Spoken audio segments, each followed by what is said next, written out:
Chapter 576. On Dong Mountain. In order to ensure the harmony and ruthlessness of this strike, Sigu Jian had poured all of his energy into it. If he had to deal with the flowing cloud Yi Luyan sent out, he would have to pull back his sword. If he didn't, he could only attack the enemy's weakness. However, he could only split out a sliver of his attention. Of the 5 people present, the only person he could kill with just a sliver of his attention was the Qing Kingdom's emperor, who had an empty aura. It had to be said that from the beginning of Sigu Jian's attack, in terms of aura and intelligence, he had suppressed Yi Luyan. At this moment, he gave Yi Luyan a difficult problem and a surprise. What made Sigu Jian surprised, angry, uneasy, and at a loss was that Yi Luyan did not pay any attention to the empty sword Sigu Jian held. That ball of flowing cloud continued to move toward his face. The empty sword in his hand, after emitting a faint qi sound, pierced through the wet stone slabs of the mountain peak and fell into the air. The bright yellow and dim eyes on the dragon robe suddenly and strangely disappeared from the front of the empty sword. On the summit of Dong Mountain, for great grandmasters and an emperor, everything seemed to take a long time. In reality, it only happened in a second. In this second, Sigu Jian used the sword in his hand to pick up Yi Luyan's cloud and used the empty sword to stab toward the Qing emperor. On the other side of this second, an even more hair-raising story happened. This story happened at the beginning of this second. When Sigu Jian's sword flew to within a foot of the Qing emperor's back, the emperor had already sighed darkly and released the old hand that had been holding eunuch Hong the entire time. It was as if he did not want this old man to be unable to enjoy the last battle of his life. At this moment, the Northern Qi Imperial Advisor Ku He's hand was perseveringly brushing against old eunuch Hong's chest. This brush and press, with his thumb and index fingers slightly apart, was like a cool breeze brushing against a mountain. It was gentle and natural. It was completely different from the storm and lightning around them. However, when the wind brushed past, the mountain was thrown into chaos for no reason. Old eunuch Hong gazed calmly at Ku He's face. His hands were like a pair of dragon whips, twisting and changing shape as they climbed onto Ku He's right arm.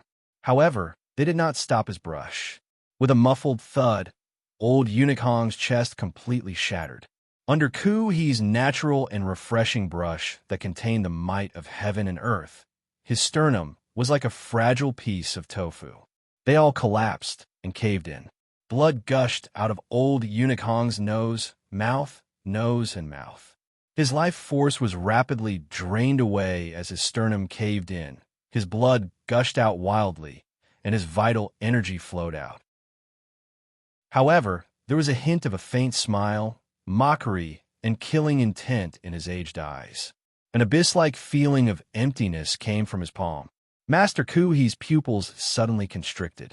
This was the oldest great grandmaster present, the uncle of the founding emperor of Northern Qi, and the once brilliant ascetic monk of the Wei Kingdom.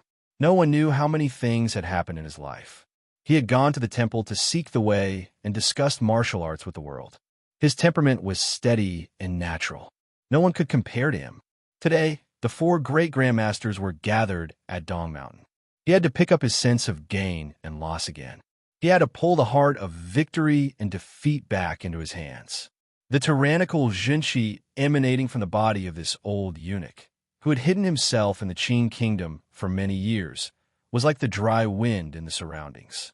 The realm hidden within was, without question, that he was already a proper grandmaster. Thus, Master Ku He did not hold back. He did not dare to hold back.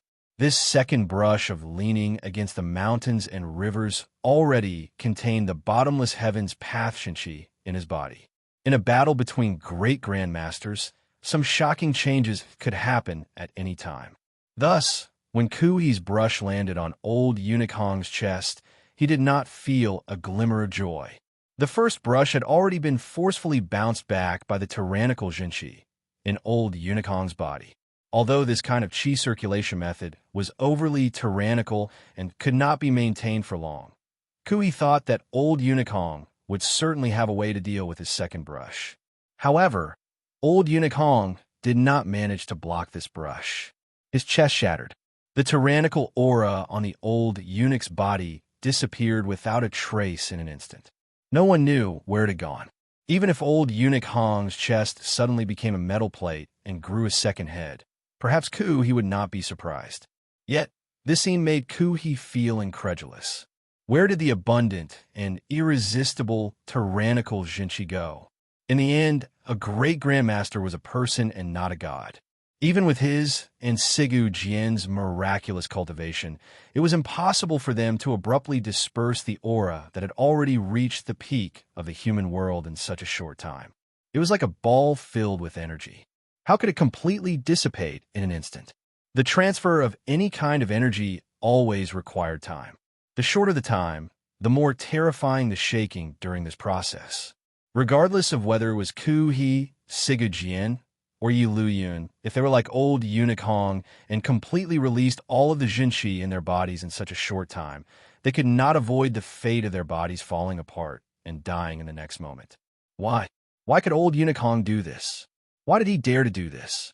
Kui's pupils constricted. A raindrop stopped half an inch in front of his eyelids, reflecting a faint black light. He unconsciously sensed an unfamiliar sense of danger, the sense of death. In his long journey of life, the last time Master he had sunk into such a state of mind was when he reunited with the blind man in the 5th year of the Qin calendar. However, the danger he sensed then was not as great as now.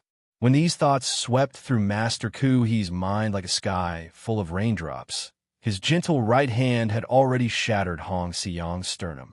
Like a hot knife through butter, it broke through the thin and old body and extended out from his back.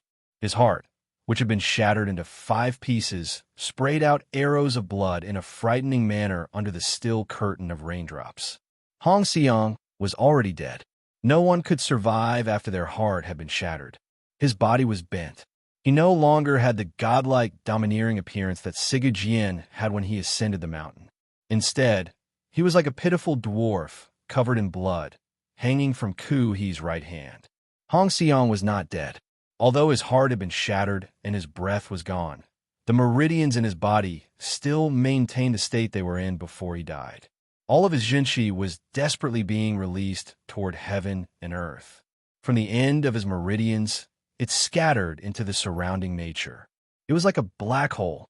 Although it was deathly still, it relied on some miraculous law and used his body and meridians as a bridge to send out, absorb, and dim, including the arm and his body. Master he had used all of his strength in this brush. The abundant Jinchi in his body seeped out from every pore and inch of skin. Following Hong Xiang's reversal of the secret method that used his life as the price, it endlessly leaked outwards. He's eyes lit up. It was not an understanding. It was a feeling.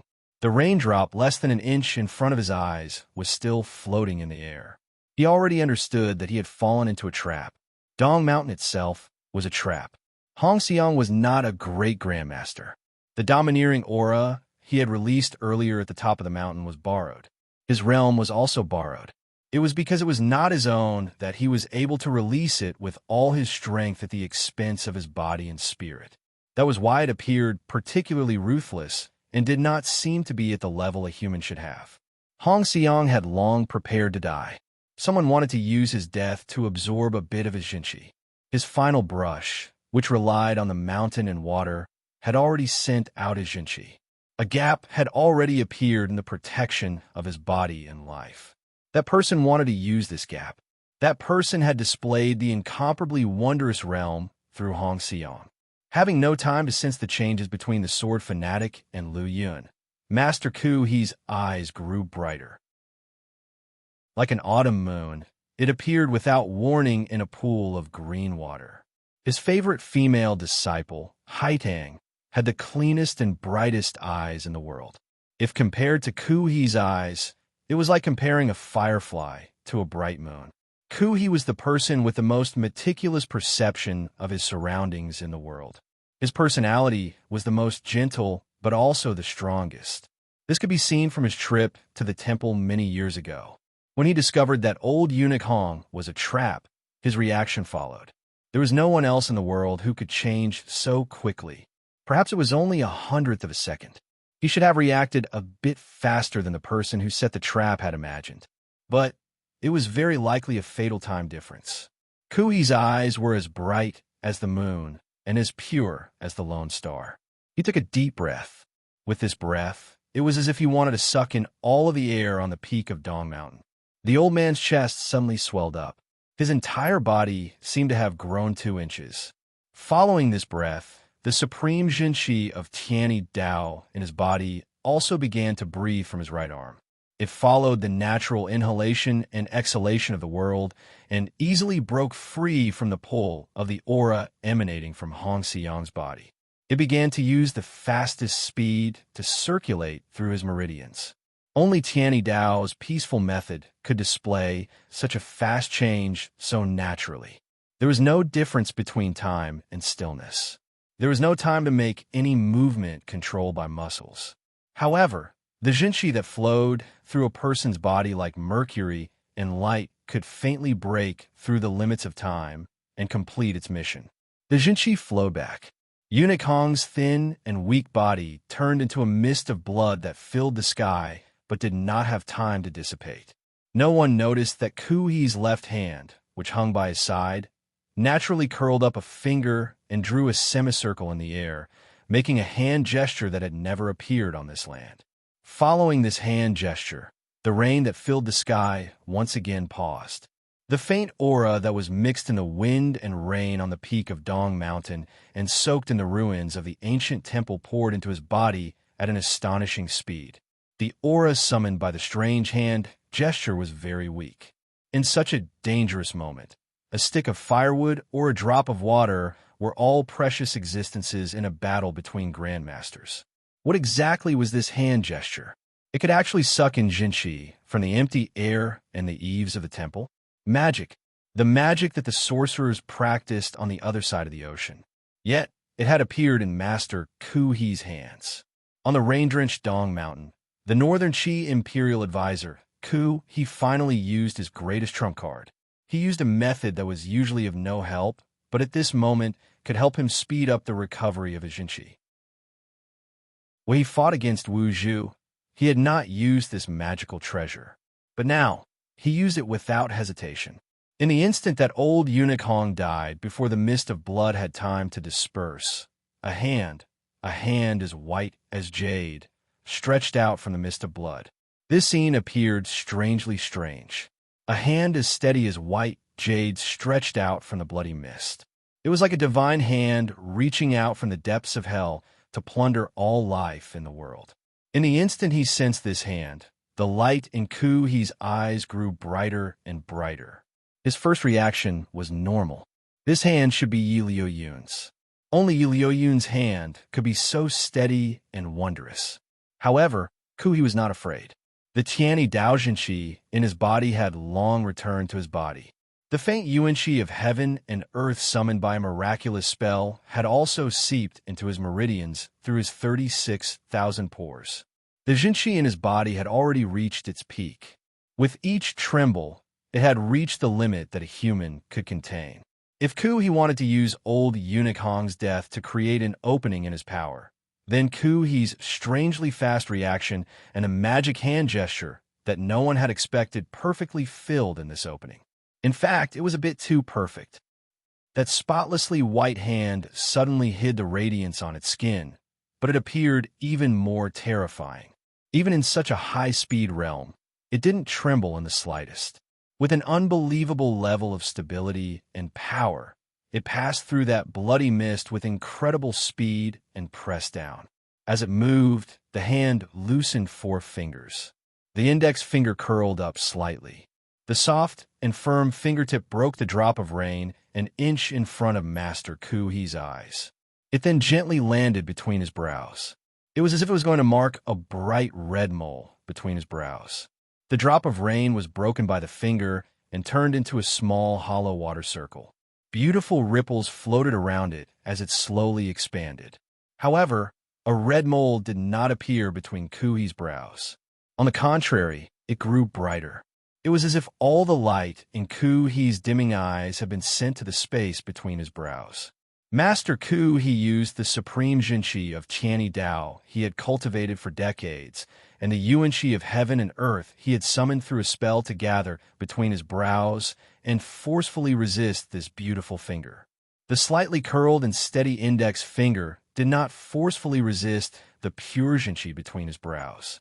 Instead, it used a slow and gentle method to pour in. There is no ruthlessness, no intent to kill, and no natural aura. There is only the most upright and proper rules of the world. The way of the king. The tip of the finger moved down again. With a whoosh, it swiftly pointed out and pierced directly into Ku He's chest. Although it was just the movement of a finger, it faintly made one feel like there was the movement of a dragon or a tiger. One finger had the dignity of an emperor. Ku had already pulled back his right hand. With a serious expression, he raised his thumb. Miraculously, it met the index finger and made a muffled thud. The index finger moved down again, piercing straight into Ku He's abdomen. Ku He lowered his eyelids. His hemp clothing swayed slightly. His flat finger became a palm. His right palm was like a trickling stream flowing with the mountain. It naturally hung down and blocked the finger in front of his abdomen. All of this proceeded as if it should be. However, Ku He's body began to tremble violently. A red spot appeared in the center of his right palm. It sizzled like a red-hot branding iron. The steady hand only stretched out 3 fingers. These 3 fingers were not meant to kill, to destroy, or to resist. Instead, they were meant to give. They were upright and straightforward, without the slightest hint of a sneak attack. The heart and bearing of a monarch were all contained within these 3 fingers, and the aura of the Tao of Kings was completely revealed. Another bolt of lightning rang out in the sky. Ku He's body was like a kite with its string cut. Dispiritedly and powerlessly, he flew into the distance toward the large tree beside the stone path on Dong Mountain. He sat cross-legged inside. Ku He knew he had been wrong. He had been wrong from the very beginning. The most fatal mistake had happened 3 fingers ago. After he realized that Hong Xiong was a trap, his reaction speed had been too fast. His method of response had been too sufficient. He had raised his realm too perfectly. At that moment, Ku He was like a large tree that reached into the clouds and reached the highest point in the world. He was like a lake of autumn water that had already formed a vast and mighty force. That person had only extended 3 fingers and poured about half of the Jinqi in his body into Ku He's body. With the power of the way of the king, a tyrannical aura was poured in. Master Ku He, who had to endure all of this in such a short time, was like a large tree that reached into the clouds being pressed down by another giant tree. It was like the heavens had suddenly poured half a lake of autumn water into the full lake. When the water was full, it overflowed. The lake dam collapsed. The tree trunk also snapped in the middle with a crack. Compared to mortals, a great grandmaster's state of mind was close to that of a god. Ku He was known as the person closest to a god in the world. In the end, great grandmasters had their own weaknesses. Their weakness was their physical bodies. The meridians in their bodies had a limit. There was also a limit to what the physical body could endure. The Jinqi that had been poured in by the 3 fingers had forcefully broken through Ku He's limit. The meridians and physical body in his body had received irreparable damage. Sitting cross-legged under the tree, Ku He felt the swelling sensation from his skin. There was still a glimmer of doubt in his heart. How could the owner of that hand be able to spit out so much Jinqi in such a short time? This was a speed that the meridians of a human body could not endure. Everything should have already ended. When Hong Xiong turned into a bloody mist, the empty sword in Sigu Jian's left hand stabbed out at a slanted angle. He stabbed empty air. He had no choice but to save Yi Luyun, but Yi Luyun did not save him at all. That ball of flowing cloud had already covered Sigu Jian's face. Sigu Jian trembled in anger and cried out wretchedly. Lowering his head, he twisted his right wrist. The sword pressed toward Yi Luyun's abdomen. The illusory sword in his left hand missed. Immediately after, he lowered his head. A weak spot finally appeared in the ruthless and harmonious sword. However, he had to dodge because he knew the situation had changed. He had to survive. Sigu Jian survived. Half of his face had been smashed to pieces by Yi Liuyun San's hoe. Yi Liuyun also survived. He lowered his head coldly and tightened his left hand around the sword, only allowing it to enter an inch into his abdomen. It was not over. Yi Liuyun's San's hoe had not ended its momentum. It cleaved down and struck Sigu Jian's shoulder with a thud. His 5 fingers were like a dragon's claw. They shot out from the cloud and sank deep into flesh and bone. It was as if Sigu Jian did not feel any pain. He pulled back his left hand and struck his wrist with it. The long sword entered another inch into Yi Liuyun's abdomen. Then, the tip of the sword flashed with light. It was shattered by the powerful sword force and bloomed into a beautiful flower. This was a terrifying sword strike. Although it had encountered many unexpected problems along the way, it still relied on the ruthlessness it carried from the beginning to successfully heavily injure Yi Liuyun. At this moment, the ball of bloody mist dissipated. A bright yellow figure appeared from behind the bloody mist. It seemed to hide the fact that every emperor had to use the blood of countless people to pave the foundation of his immortal empire. The bright yellow figure appeared between Yi Liuyun and Sigu Jian and threw out a punch. There were no flashy moves or techniques involved. It was just a simple and clear strike. However, there was no one in the world who could throw out such a simple and clear punch. It was open and above board, yet it made it impossible for one to dodge. In fact, it was impossible to dodge. First, there was a tearing sound. His body received a powerful Jinchi attack. Sigu Jian's right arm, which had been grabbed by Yi Liuyun's dragon claw, broke apart. Immediately after, there was a muffled sound like that of an ancient temple's bell. A complicated expression flashed through Sigu Jian's eyes. Looking at the bright yellow figure in front of him, his entire body was sent flying. With that expression, Sigu Jian flew with his broken arm and smashed through the wooden door of Dongshanqing Temple. The powerful force smashed through countless structures in the ancient temple. Like a large boulder, he crushed everything his body came into contact with. In the end, he crashed into the large bell in the small ancestral hall in the depths of the ancient temple and made a ringing sound. On the opposite side of the ancient temple, under a large tree by the stone path, Ku He, dressed in hemp clothing, watched this scene with a perplexed expression. He sat cross-legged. It was as if he had been triggered by the sound of the bell. Something in his body suddenly exploded. Immediately after, it shrank. Fresh blood seeped out of his eyes and ears. The large tree behind Ku He collapsed with a rumble and shattered into pieces. The stones within a 5-foot radius around him were all squeezed into 3-dimensional surfaces by the Jinchi that exploded out of his body. They were either ferocious or sorrowful as they raised their sharp corners to welcome the last of the rain from the heavens. Most of the buildings in the old temple of Qing had become ruins. The ancient myths and legends painted in oil had become powdered memories of the past. The moss-covered pool was missing a large opening, and the rainwater inside flowed out, mixing with the soil and stones and becoming murky. A few white cranes, stunned by the commotion, cowered timidly behind the pool. A yellow cloth fell to the ground, covering Sigu Jian's body lying on the ground at the end of the wretched passageway. Only Sigu Jian's weak voice could be heard under the yellow cloth, wretchedly cursing something. However, his voice was already very weak. It was completely covered up by the sound of the bell above his head. The buzzing sound of the bell rang through the entire summit of Dong Mountain. The hurricane by the seaside came quickly and left quickly, just like the impermanence of the world and the happiness and anger of emperors. Earlier, there had been a violent storm. Suddenly, the wind and rain stopped. The dark clouds in the sky abruptly parted to reveal a gentle porcelain blue sky behind the clouds. A ray of light shone down clearly and landed on the bright yellow figure by the cliff of Dong Mountain, illuminating his face clearly. The Qing emperor stood where he was with a pale face. His 4 limbs were trembling. Half of the tyrannical Jinchi in his body had been poured into Ku-hee's body. The last fist of the Way of the Emperor had squeezed out the last of his spirit. He was extremely tired. The light of the sky was faint. The most powerful ruler in the world had his dragon robe drenched by the rain. His hair was also messy and hung weakly on his forehead. The calmness in his eyes contained countless emotions that could not be understood.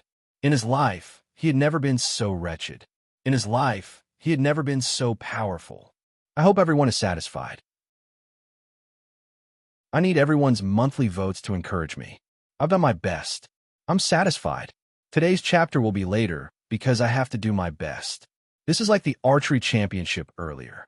As long as I do my best, I will win. Thank you. I'm very tired. Chapter 577.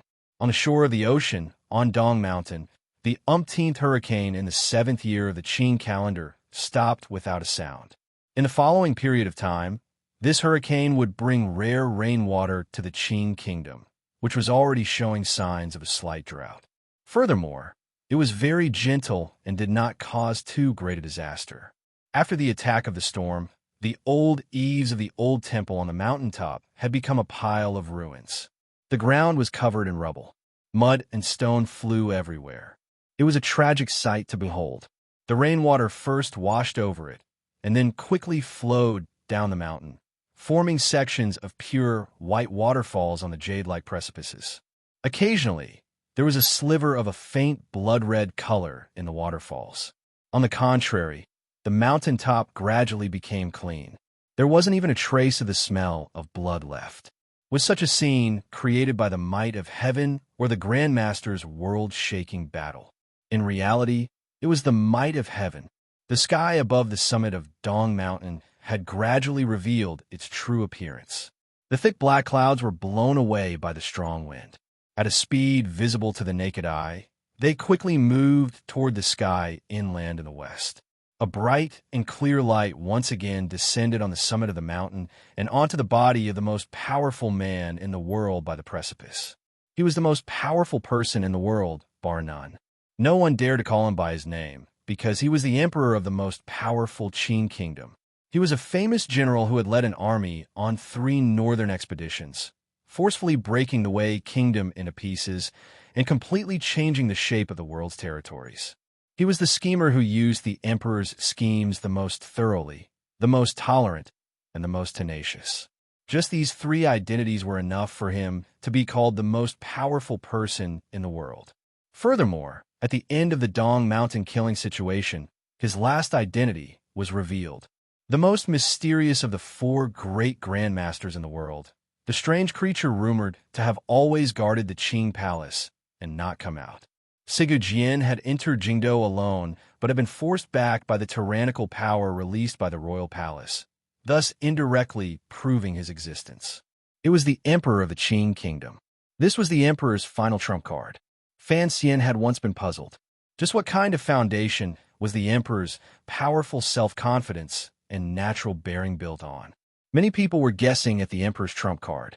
In the last moment, Fan Xian guessed that it was the Yi family, but he would never have guessed that this flipped trump card had the word Grandmaster written on it. Hong Xixiang was just a cover, a flagpole sticking out from the back of the palace, gently swaying in the dark wind of the night, attracting the attention of all the wise men. Without a doubt, this old eunuch was one of the strongest in the world. Otherwise, he would not have been able to kill the Hu assassin in the floating temple with one palm. However, it was difficult for an abnormal person to reach the peak of the heavenly path. In order to kill Ku-hee and Sigu Jian in one fell swoop, the Qing emperor and eunuch Hong had worked painstakingly and cautiously for a full 20 years.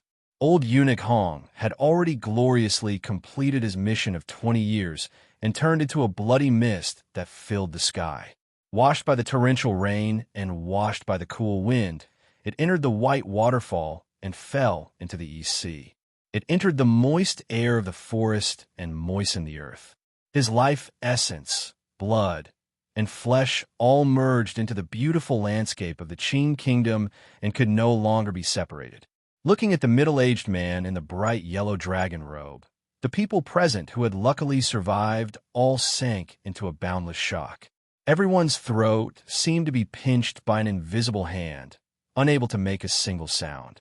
Without question, the truth that had unfolded on the peak of Dong Mountain was the most shocking and world-shaking news since the sudden death of Lady Yi 20 years ago.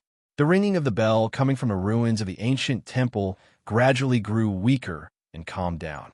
Beside the roots of the large tree that had already been shattered into countless pieces of bark, the Northern Qi Imperial Advisor Ku He, dressed in tattered hemp clothing, looked calmly at the Qing Emperor at the edge of the cliff with a clear gaze in his eyes.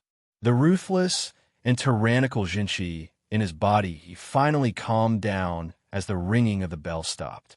He knew that his internal organs and 13 meridians had already been invaded into a chaotic mess by this Jinshi. Even the temple would not be able to save him. After understanding reality, he immediately accepted it. His dignity and state of mind as a great grandmaster made Ku He's expression very calm. He looked at the Qing Emperor and gently sighed. His eyes had already seen through everything. Everyone had lost. They had lost to the other party's 20 years of enduring in disguise. This was a terrifying and respectable opponent. To be able to endure for so long and not let anyone catch wind of it. This made Ku He feel even more respect than the shocking truth that the Qing Emperor was a great grandmaster. Ku He couldn't help but think of the numerous conversations he had with the Empress Dowager and the Emperor before he left Shanjing. At that time, his grandson had a bad omen. However, Ku He had still floated over because he and Sigu Jian had made ample preparations. These two great grandmasters had not anticipated that the Emperor would make a move. Every trick and scheme has ended up costing you your life. Ku He sighed gently. A smile of knowing his destiny rose to his face. Involuntarily, he quietly spat out a sentence that the child had recorded in a book. In terms of tenacity and endurance, of the millions of people in this world, there was no one with a heart stronger than the Qing Emperor's. Although he felt a glimmer of worry for his home, Ku He did not feel any regret losing to such an opponent. In the instant the Emperor made his move, Wu Zhu tightened his grip on the metal drill and immediately put it down. Having done this 3 times, he finally let go of the metal drill and placed his hands behind his back. The black cloth on his face fluttered in the wind and rain of Dong Mountain. During the Grandmaster's battle, everyone on the mountaintop knelt on the ground and used the trembling of their bodies to express their respect. Only he stood coldly and even somewhat woodenly, watching all of this from the sidelines. Ku He sat under the tree while Sigu Jian rang the bell. Wu Zhu tilted his head slightly. On his usually expressionless face, the corners of his lips couldn't help but twitch. The fact that the Emperor was a great grandmaster would certainly shock the entire world. However, Wu Zhu still only tilted his head and looked calmly at the Emperor through the black cloth like he was looking at a strange object. He did not look at him like he was the sun in the sky. In this instant, Wu Zhu seemed to remember something, but seemed to immediately forget it. His brows furrowed in a rare moment as he remembered something Chun Pingping had once said. After the assassination in the Hanging Temple, Chun Pingping had smiled and said he was going to let Wu Zhu watch a show. In the end, he did not see it. What show? A show of the Emperor transforming into a great grandmaster?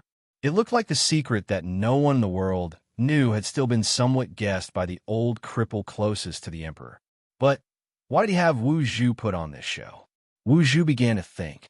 He had many things he wanted to ask the Emperor, but for a moment, he didn't know where to start. He had so many thoughts that he couldn't pull out a thread. Furthermore, Dong Mountain was not truly calm.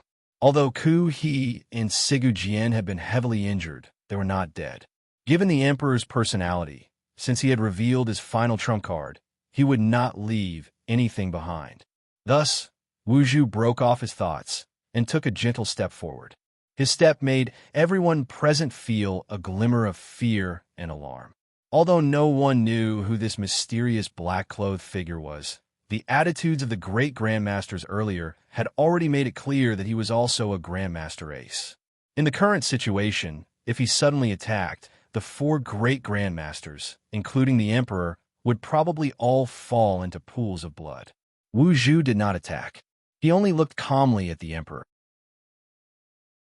The real movement came from the depths of the ancient temple at the end of the ruins, where the yellow cloth covering Sigu Jian suddenly moved. It was as if someone was trying to stand up under the yellow cloth. After losing an arm and suffering from the way of the emperor's punch, could Sigu Jian still stand up? Had a great grandmaster's body truly surpassed the limits of mortals? The emperor narrowed his eyes and looked in that direction.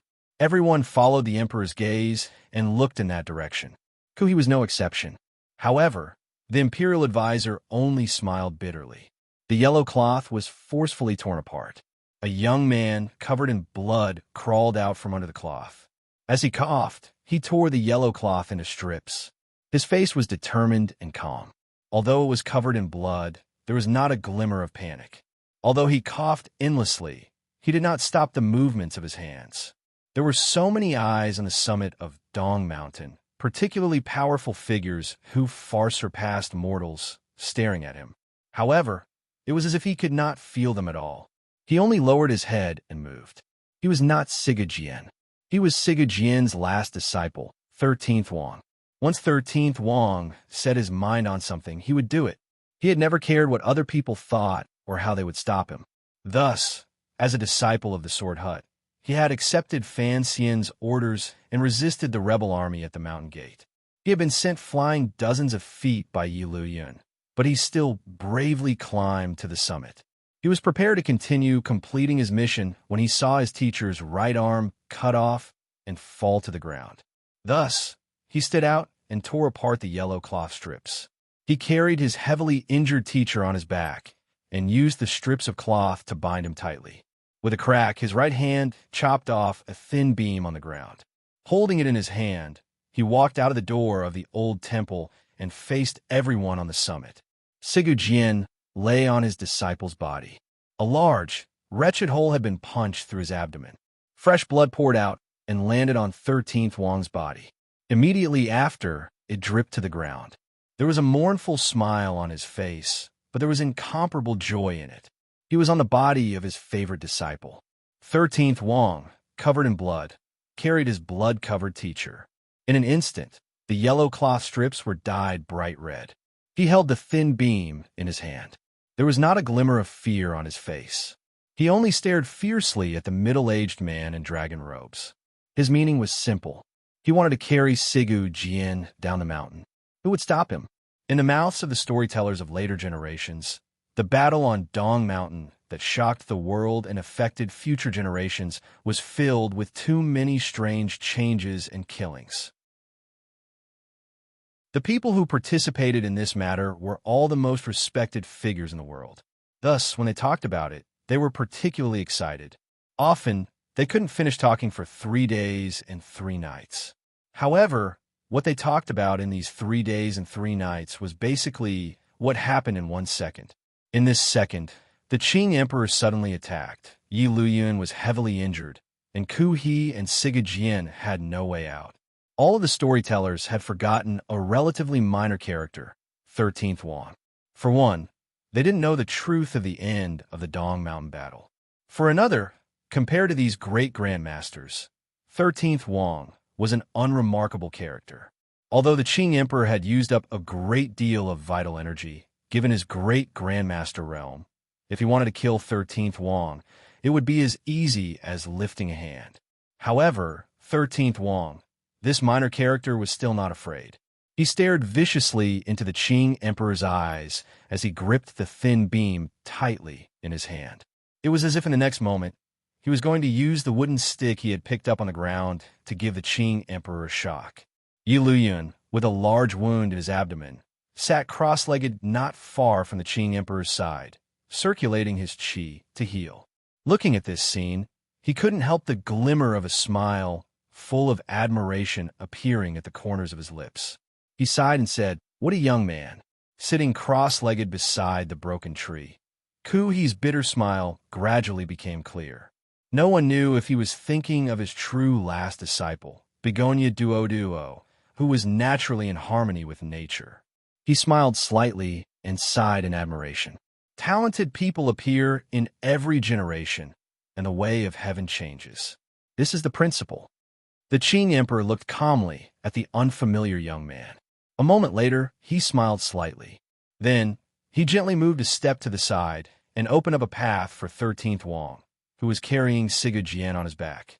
As an emperor and a great grandmaster, he opened up a path for 13th Wang. The dying Sigu Jian opened his eyes with great difficulty and glanced at the emperor. Some blood seeped out of his lips. The ruthlessness in his weak voice was still there. "Ow, was my disciple. Teacher, don't talk anymore." 13th Wang coaxed his teacher like he was a child.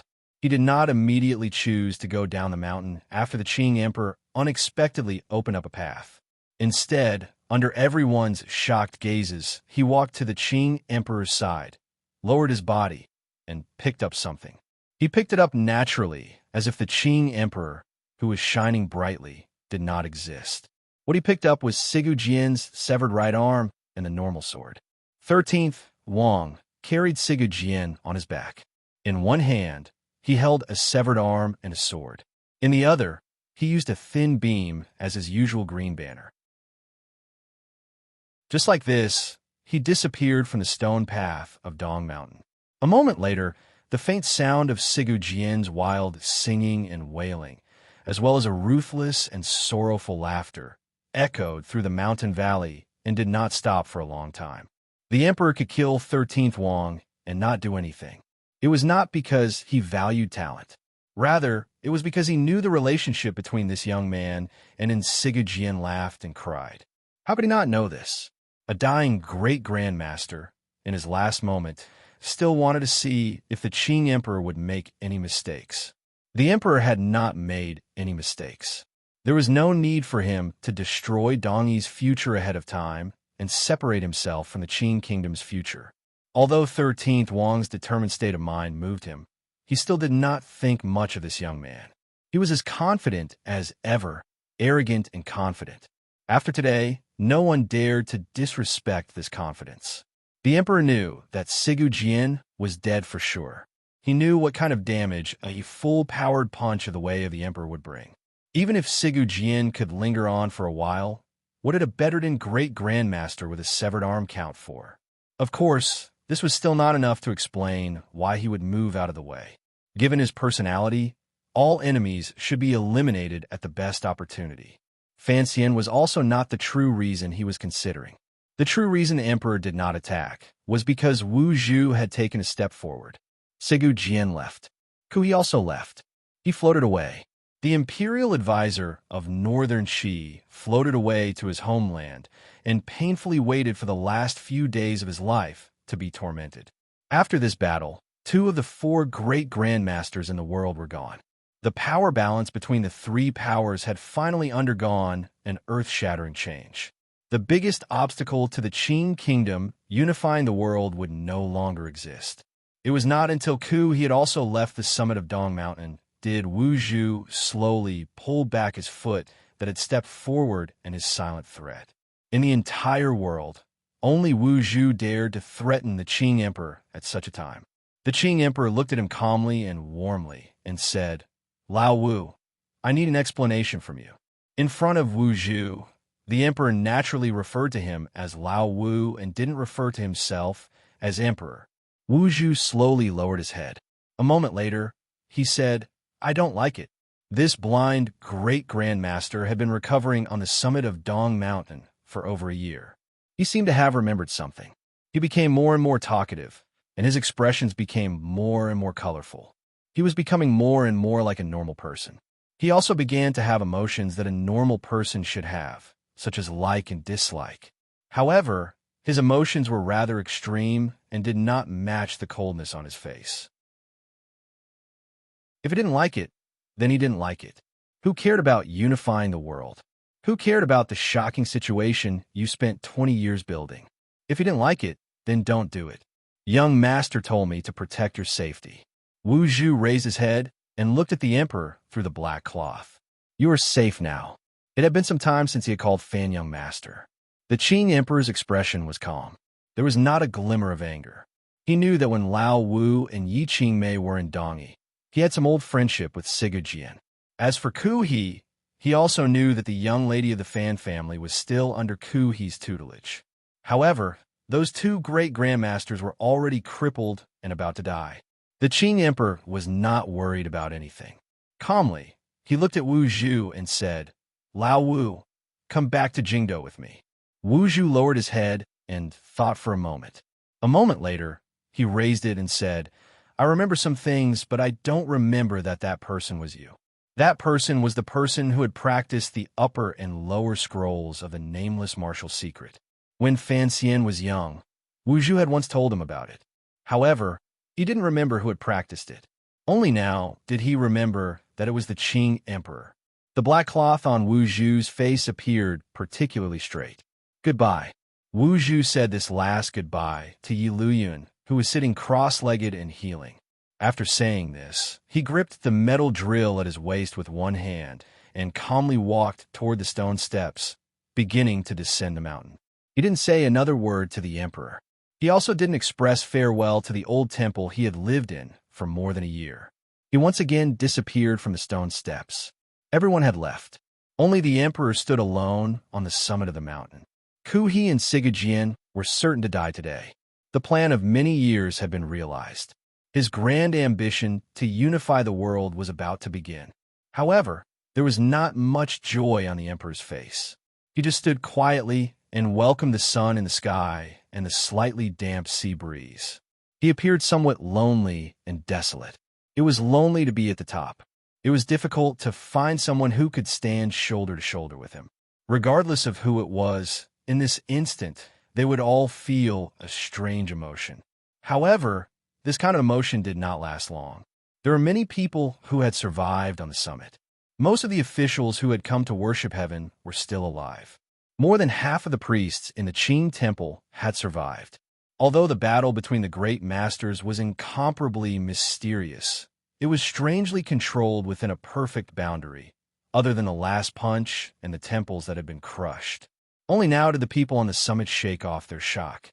Given their eyesight, it was impossible for them to see clearly what had happened in that instant. Why was Sigu Jian's sword just about to pierce into the emperor's body, when immediately after, Sigu Jian's body was sent flying back like a piece of useless rock? However, they at least knew one truth. The emperor had won. Furthermore, he had won unusually thoroughly. In front of the emperor's power, all schemes and tricks appeared weak and fragile. The future of the Qing kingdom would be like the red sun in the sky above the summit, never sinking. Their faces carried tears and ecstasy as they knelt to the ground and cried out, "Long live!" Amidst the cries, the emperor was calm. His expression did not change at all. To eunuch Yao, who was the first to stand, he quietly said, "Inform the foot of the mountain to begin to act. Inform the director to begin. Yes. Send a secret edict to Yanjing. Order Mei Zhili to temporarily act as regent. Order the western camp to press toward the Song border. Order General Shi Fei to bring the edict earlier to the northern expedition camp in Sangzhou to take over the northern expedition army. Yes. Inform Xueqing to select a number of able officials to go to Luozhou. Tell him that I will wait for him in Ho Yongji's manor. Yes." The emperor had not lost his head at all from today's great victory. Instead, he calmly gave out order after order. The news to Chun Pingping had to be the earliest, and the northern expedition army had to be controlled. As for Dongshan Road, as eunuch Yao lowered his head in acknowledgement, he felt a chill in his heart. It was impossible for Dongshan Road not to know about such a dangerous matter as surrounding Dong Mountain. Governor Ho had probably long colluded with the eldest princess. It looked like the first governor to die a violent death since the founding of the Qing kingdom was going to fall on Ho Yongji's shoulders. All of Dongshan Road was probably going to be bathed in blood from top to bottom by the emperor. No wonder the emperor had Xueqing travel thousands of li from Jiangnan to send good officials. After calmly and methodically setting up all of this, the Qing emperor finally let out a slow breath. He smiled self-mockingly and shook his head. He then walked in front of Yi Luyun and bowed respectfully. "Thank you for your hard work, Uncle Luyun." Without waiting for Yi Luyun to return the bow, he had already straightened his body and gazed in a daze at the ground that had long been washed clean. Hong Xixiang had died there, but he had not left any traces. For the sake of a noble goal, many people had willingly or passively given up their lives. Eunuch Hong was worthy of the Qing Emperor's bow. The scene was a mess. However, the internal court had prepared a lot of things. Eunuch Yao led the officials whose legs were still weak and moved out some things from a side room that had never collapsed. He began to copy and stamp the seal. The Emperor's royal seal had already been taken away by Sir Fan Jr., but the Emperor's personal seal was still there. Since it was a secret edict, the personal seal was even more effective.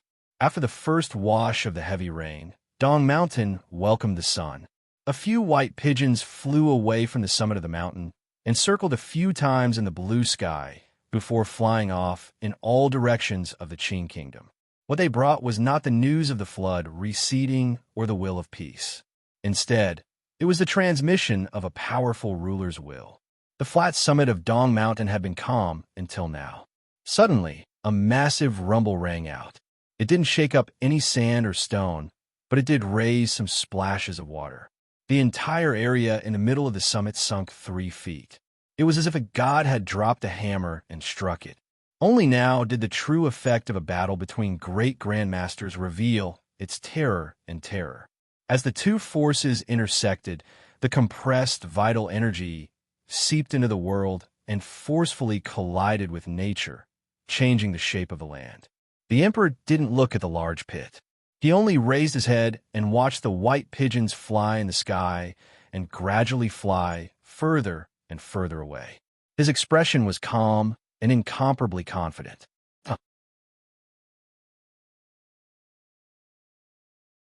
Chapter 578.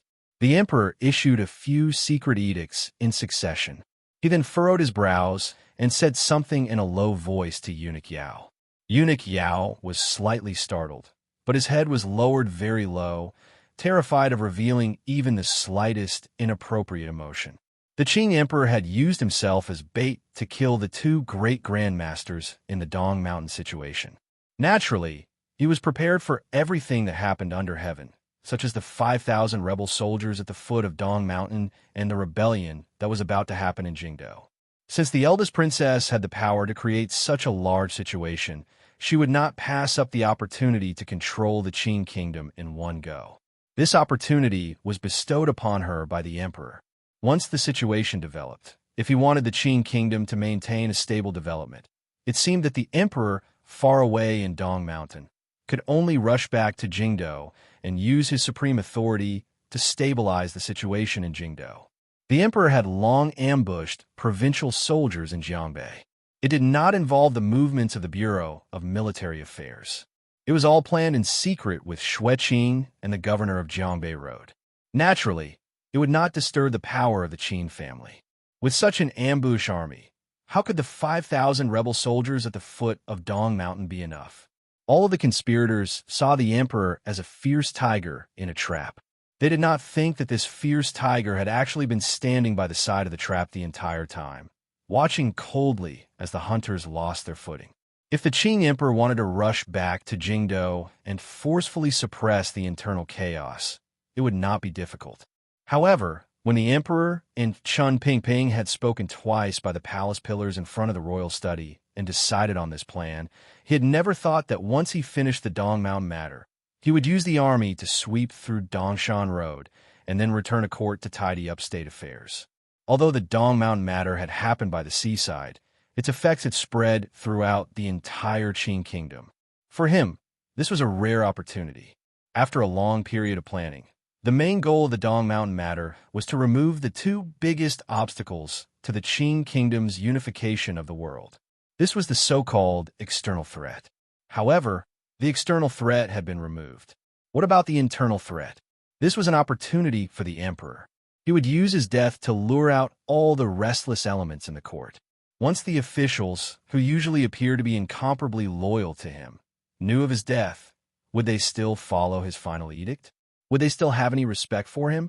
Would the little person hidden in the darkness and fog jump out now? Just as the emperor had always emphasized to Fan Xian and his sons, he valued people's hearts. The situation in Jingdo was, without question, the best opportunity to test people's hearts. The emperor stood in front of Yi Luyun, who was sitting cross-legged and healing. His expression was calm, but there were slight wrinkles at the corners of his eyes. What he said to Eunuch Yao was simple. He was going to send an edict to Chun Pingping to seal off the news. These were the two people the emperor trusted the most. The emperor wanted to see them one last time. Once Fan Xian and Yi Zhong passed this psychological test, they would obtain his absolute trust. However, the emperor on the peak of Dong Mountain had truly not thought that the situation in Jingdo would be so dangerous, that the people in the palace would be so hurt, and that his sister would be so powerful. Yi Luyun sighed and quietly said, "If we don't hurry back to Jingdo, I'm afraid there will be great chaos." In order to achieve great governance, there must first be great chaos. Using a storm of blood and wind to wash out the gold from the yellow sand and forge a united, iron-like Qing kingdom could lay a good foundation for the war to unify the land in 2 or 3 years. The Qing emperor did not think much of such a price.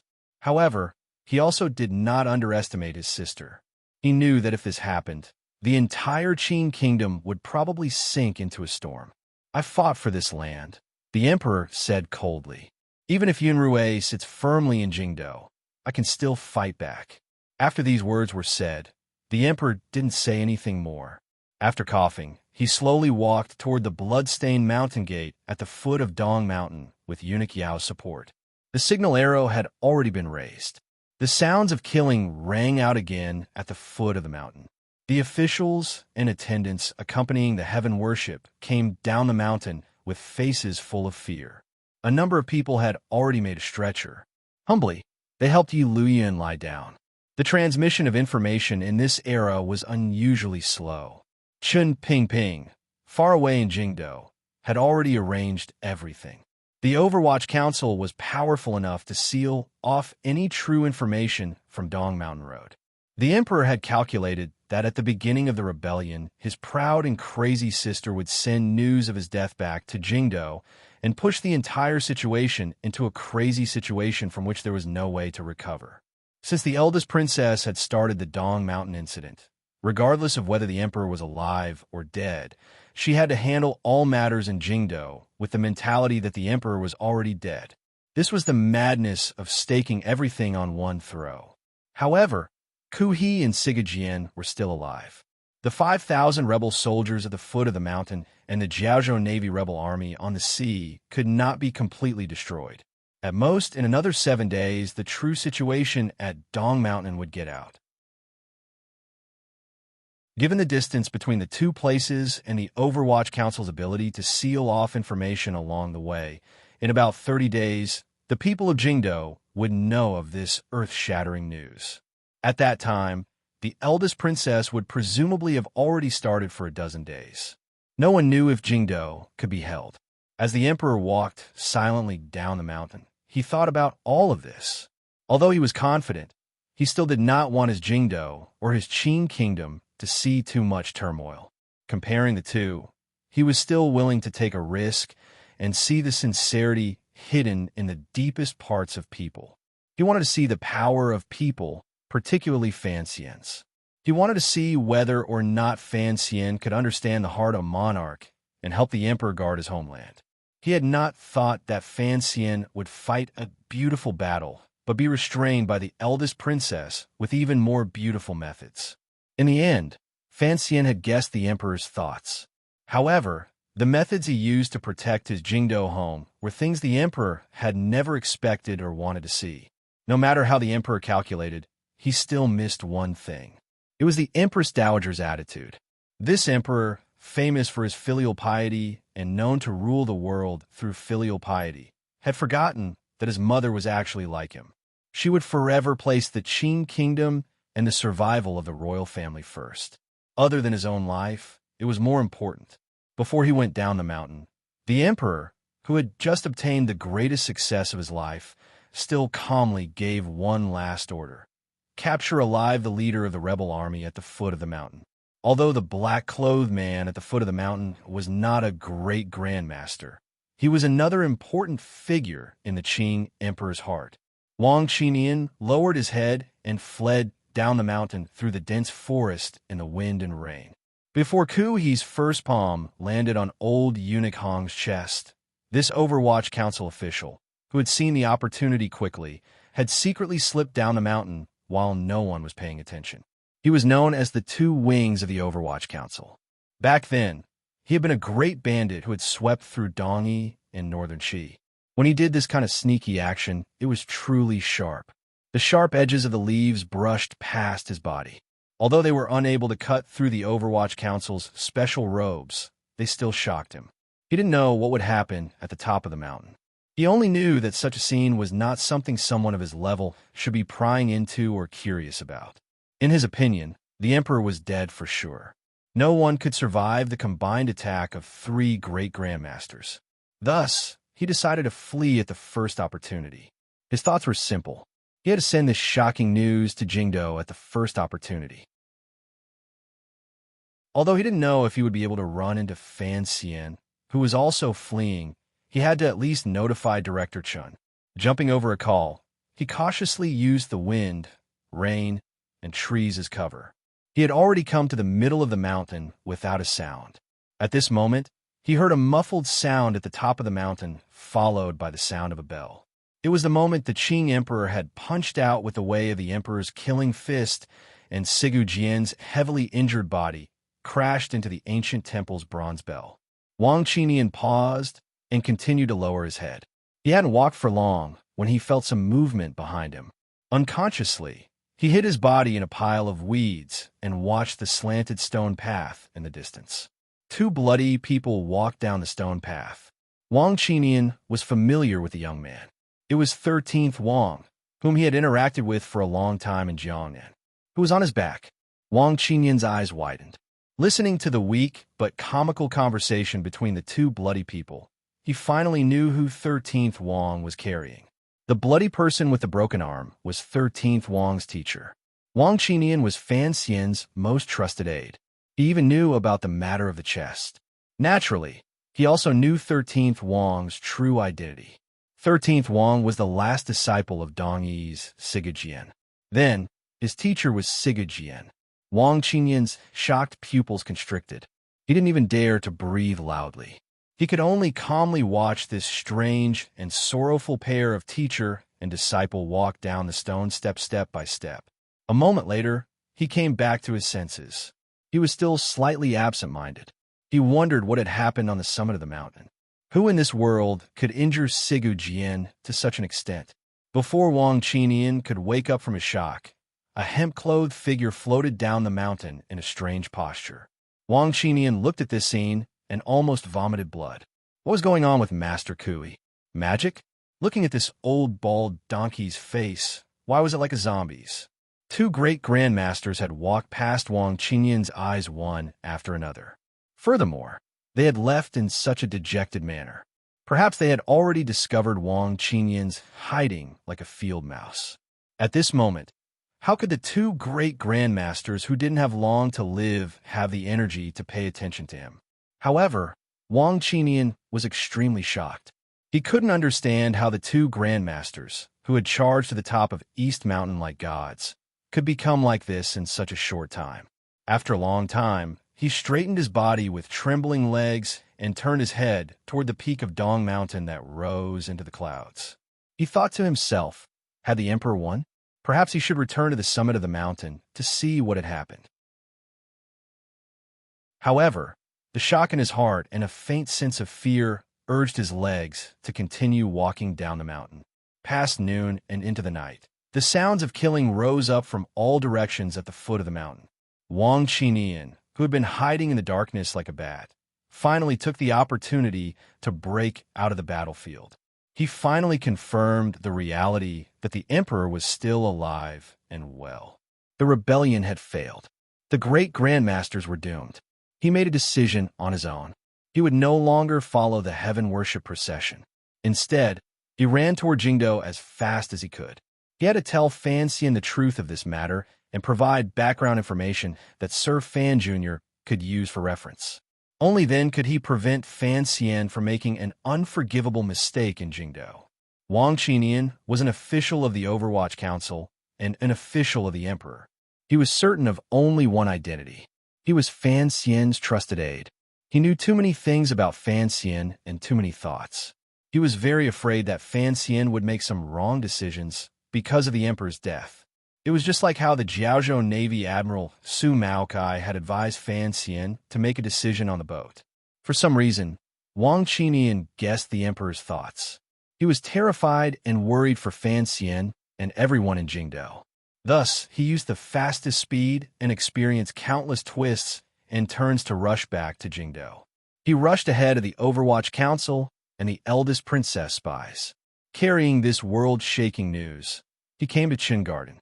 He was the first person in the world to spread this news. In the end, he did not spread this news.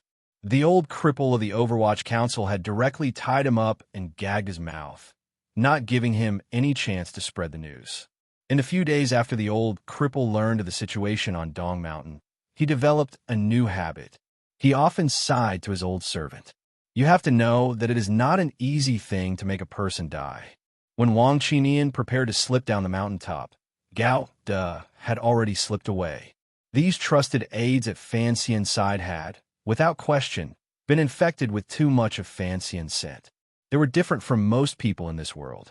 In the depths of their hearts, they had already unconsciously begun to view their own lives as more important than the Emperor's. In a society with imperial power, this was a rebellious thought. Although Fan Xian had never said it explicitly, the way he did things in secret from the court and the imperceptible influence he had on the words and actions of the people at his side all showed this point. When Gao De trembled as he fled down the mountain, he had certainly not thought of this. Like Wang Qinian, he did not see Sigu Jian and Ku He's heavily injured figures. However, he had discovered the truth of the matter at the foot of the mountain. He was afraid and terrified because his and Wang Qinian's identities were different. The officials of the Overwatch Council were the Emperor's subjects, while the Tiger Guards were the Emperor's servants, or perhaps the last layer of protection. Wang Qinian could run, but the Tiger Guards could not, particularly when the Emperor's life was in danger. For the Tiger Guards, fleeing in the face of battle was a kind of humiliation and a monstrous crime. Perhaps Gao De could lessen the feeling of humiliation in his heart, but he could not avoid this crime. The stone path was covered with the bodies of the Tiger Guards and shattered blades. All of his colleagues had died on Dong Mountain. When he faintly understood the result of the assassination at the mountaintop, Gao De became angry, hurt, and afraid. 100 Tiger Guards had died just like that. When had the Emperor ever cared about their lives? Gao De's heart was cold. He knew that he would never be able to return to the Emperor's side. Once he showed himself, what awaited him would be the severe punishment of the Qing law and palace rules. Not only would he die, but perhaps even his family would be implicated. Thus, he chose to flee even more resolutely. He trusted Fan Xian, but he could not return to Fan Xian's side because he didn't want to bring any trouble to Sir Fan Jr. He only wanted to leave the unfathomable royal palace and the Emperor whose power could not be offended. He wanted to go to a distant place and live the rest of his life in peace. At the end of the Dong Mountain incident, 2 of Fan Xian's trusted aides chose their own paths. At the time, it did not attract much attention. No one had even noticed this. But when it came to things like life, who could say anything about it? Every sip and every peck was destined. The cause sown today would bear a bitter fruit in the future. While Gao De and Wang Qinian were running on the road, the thousands of rebel soldiers at the foot of Dong Mountain and the 9th-level assassins in Dongyi were also on the road to escape. The Jiaozhou Navy ships on the sea had not yet entered the deep ocean when they were blocked off by the ships that Shazhou had sent over. Although the combined fighting power of the 2 provincial soldiers was far from that of Yin Xiaoyi's personal longbow soldiers, the most important thing in a battle between 2 armies was momentum. Ku He and Sigu Jian, 2 figures who were like gods in the hearts of common soldiers, had both met such a tragic end. What would these rebel soldiers, who had betrayed the Emperor, think? When the Emperor wearing a bright yellow dragon robe, and Yi Luyun, who had been the protector of the Qing kingdom for decades, walked out of the mountain and appeared in front of the rebel soldiers. This rebellion had already come to an end. The military had not moved, but their morale had already been defeated. Thousands of rebel soldiers stood at the foot of Dong Mountain in fear and helplessness. The roads leading to the wilderness had already been surrounded by layers of provincial soldiers who had come on orders. They knew they had no way out, but they could not summon up the last of their courage to carry out the last struggle of their lives. His Majesty's words shattered everything they had. "I will pardon you all from the death penalty." Regardless of whether they believed it or not, this was still a sweet, poisonous fruit.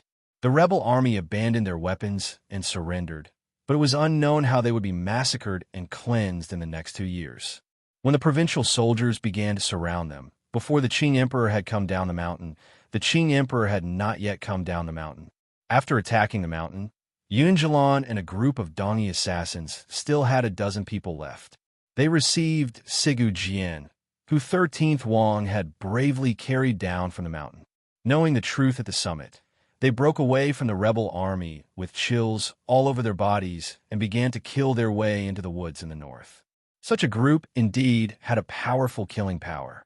They successfully broke through the perimeter and entered the secret mountain paths that used to be Danzhou. The Qing emperor was a person, not a god. Even if he could calculate everything, in order to give the eldest princess a chance, and for the bigger picture, he could not take care of everything. There were too many cracks appearing within the Qing kingdom. It was a foolish dream to want to wipe out all the opposing forces in one fell swoop. He was not surprised by Dongyi's breakthrough. However, the Qing emperor had given an order to the black-clothed commander of the rebel army because he was very interested in him. Even though he knew the chances of capturing him were not high, he still had to try. Master Ku He, with an inauspicious yellow face, was sitting behind the black-clothed man's horse and following him out of the encirclement. For a Grand Master to be so dispirited, a glimmer of sorrow flashed through the black-clothed man's eyes. Because of the Qing emperor's order, the pursuit of the black-clothed commander was the strongest. Although the provincial soldiers were not very powerful and the Tiger Guards had all died, the Qing emperor's troops finally succeeded in blocking the black-clothed commander at an intersection. It seemed to be a dead end. The other party had at least 300 soldiers. It seemed impossible to kill them all. The sounds of pursuit rose again from behind. The Qing emperor wanted to capture him alive. Once he could not, so what if he killed him? The black-clothed man had led the Northern Expedition Army to surround the mountain. He had only brought 2 trusted soldiers. However, this person led unfamiliar subordinates and was able to divide and surround the imperial army, not allowing a single one of them to escape. It could truly be said that he was a godly commander. In the end, the momentum on the battlefield was like a landslide. Even if he had extraordinary abilities, he could not make Yin Xiaoyi's trusted soldiers overcome the respect and fear they felt toward the emperor and Yi Luyun. In the end, they still lost. Looking at the hundreds of soldiers in front of him, the black-clothed man, who had always appeared calm and gentle during the encirclement of the mountain, finally slowly straightened his body and carefully tied Master Ku He to his back. The 2 trusted soldiers beside him each held an object wrapped in cloth. After untying the layers of coarse cloth, they revealed a metal rod about the length of an arm inside. The black-clothed man calmly accepted it with both hands and put it together with a clang. With a wave of one hand, killing intent surged. A long, black metal spear suddenly appeared in his hand. With the spear in his hand, a powerful fighting spirit abruptly exploded from his calm eyes. His entire body also began to emanate a murderous aura. He was like a god of war. He squeezed the sides of his horse. Alone with Ku He on his back, he charged toward the 300 soldiers. His aura was like thunder and could not be stopped. It was as if he had returned to that night in Shangjing, when the rain fell as arrogantly. 2 of his trusted soldiers died, but he escaped with Ku He on his back. A provincial general reported in a trembling voice as he knelt in front of the Qing emperor.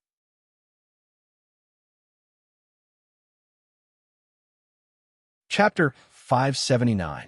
In just one night, the people who had come down from Dong Mountain had taken care of all the matters.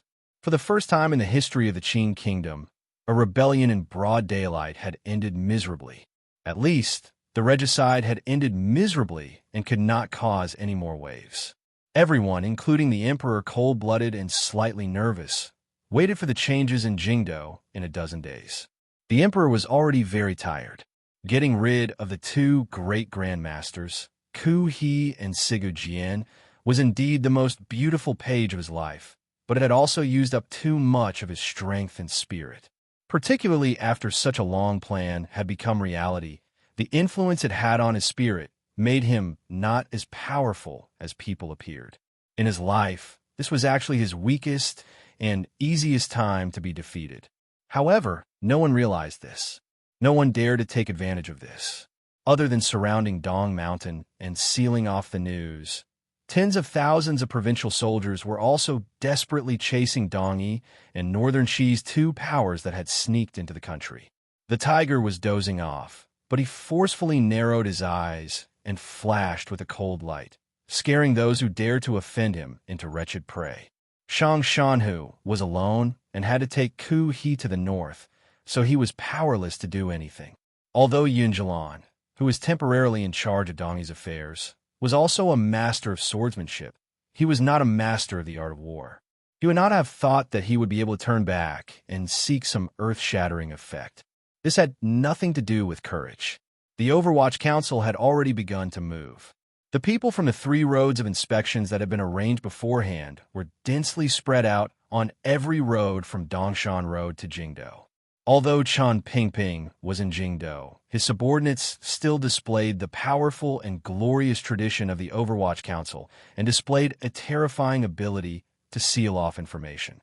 Regardless of whether it was Shang Shanhu or Dong Yi, even if they could send out information along the way to inform the eldest princess in Jingdo, they would not be able to do it within a few days.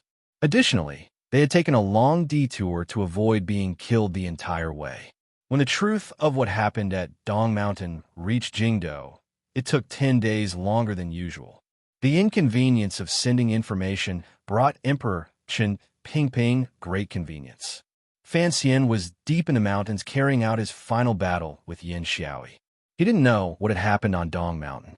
After he had successfully killed Yin Xiaoyi, entered the Song Kingdom, and traveled south from Yinjing, the people who had escaped from Dong Mountain finally broke through the mountains and entered Dong Yi's sphere of influence. Fan Xian's luck was not good.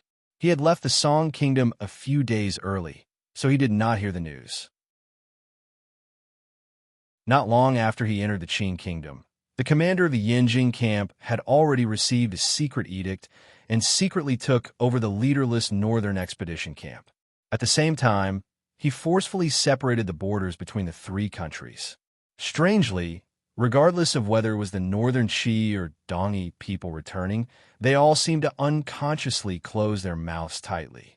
By the time the Northern Qi emperor received the news, it was already very late. Even if he sent a message to the eldest princess in the south, it would be too late to change anything.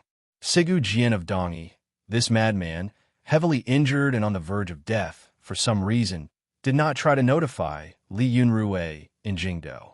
The reason was actually very simple. Once the news that the emperor was not dead got back to Jingdo, the internal chaos in the Qing kingdom would probably end before it even began. The Qing kingdom's national strength would not suffer any losses. This was something Sigu Jian did not want to see. Sigu Jian had to consider what path Dong Yi would take after his death. In order to delay the Qing emperor's steps in unifying the world, it was perhaps more in line with Dong Yi's interests to let the eldest princess know a few days later that the emperor was not dead. If they could have the eldest princess cause a ruckus in Jingdo, the Qing kingdom's national strength would certainly be damaged. Once the battle started, it would take at least 2 or 3 years for the Qing kingdom to recover and send out troops. Yinjing and Sangzhou were already under strict lockdown. Not long after Fan Xian entered the capital, Jingdo was sealed. Even if Sigu Jian wanted to notify Li Yunrui, it would not be so simple. Most terrifyingly, the Qing emperor seemed to have calculated Sigu Jian's thoughts clearly. The thoughts of the great grandmasters were indeed interconnected. There was another important problem, which was Fan Xian's safety. As long as Fan Xian could successfully break through Yin Xiaoyi and return to Jingdou, Siga Jian could not let Fan Xian die so early for the sake of Dongyi's future. In the last days of their lives, the great grandmasters had to consider even more, further, and deeper things. They had lost the most important battle at the hands of the Qing Emperor, but had left their hope in the future. They had left it on Fan Xian, who, no matter what, could not be Dongyi's hope. These were all things that would only happen a dozen days later. The Qing Emperor was not a precise calculator. He could only deduce a general possibility. Fortunately, the development of the situation was not too far from his analysis. After taking care of the matter at Dong Mountain, he did not stay at the foot of the mountain. Instead, he headed northwest through the night until he reached Luozhou.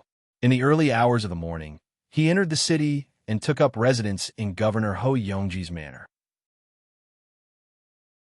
That day, the entire city of Luozhou was on lockdown. The provincial soldiers of Jiangbei Road, who had followed the emperor north, were ordered to take over the heavy responsibility of guarding the local provincial soldiers. A dozen officials, and internal court eunuchs, and aces took control of the entire manor. The people of Luozhou stared dumbfounded at everything in front of them. They didn't know where so many unfamiliar soldiers had suddenly come from. Furthermore, their gazes were unfriendly. They looked like wild beasts and carried a faint scent of blood on their bodies. It was clear that they had just come from the battlefield. The soldiers patrolled the streets of Luozhou, vigilantly watching everything around them. They brought a sense of solemnity to the largest city on Dongshan Road. It suppressed the common people so much that they no longer dared to whisper on the streets. Other than some essential matters, most of the time they retreated fearfully into their rooms. In the governor's manor of Dongshan Road, Governor Hou Yongji knelt before the emperor. He was not frightened, but his face was ashen. He kowtowed twice and did not say a word. He knew he was going to die, but he didn't know if he would be cut into 1,000 pieces or torn to shreds. He knew what would happen if he failed the moment he joined the eldest princess's plan. However, he did not expect that His Majesty would so easily resolve the situation at Dong Mountain. Before anyone could react, the emperor had pierced in the manor like a sharp arrow and landed right before him. The emperor did not look at him, and there was no disappointment on his face. He knew that the official kneeling at his feet would become the first Qing Kingdom's governor-general to be executed in the past 30 years. He just counted the days coldly, trying to see if he could leave enough time for his sister. Luozhou City had become a dead city. No one could leave. Even though the eldest princess had planted spies in Dongshan Road, they had no idea what had happened in the manor. Some people outside the city had noticed the strange phenomenon in the city and began to send news back to Jingdou.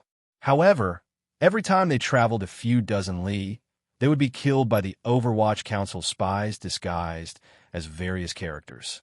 Chun Pingping had invested up to 40% of the Overwatch Council's manpower in these three areas. No wonder he was forced to lead the Jingdou garrison around Jingdou to engage in guerrilla warfare. For the sake of His Majesty's edict, the old director had gone all out. Just like that, he waited silently in Luozhou City for a few days. Estimating the time, the news of the emperor's death on Dong Mountain should have reached Jingdou, and Fan Xian should have arrived with the edict. Only then did the emperor's expression improve a little. After a few more days, the court sent urgent secret reports from Jingdou to the manors of the various provinces.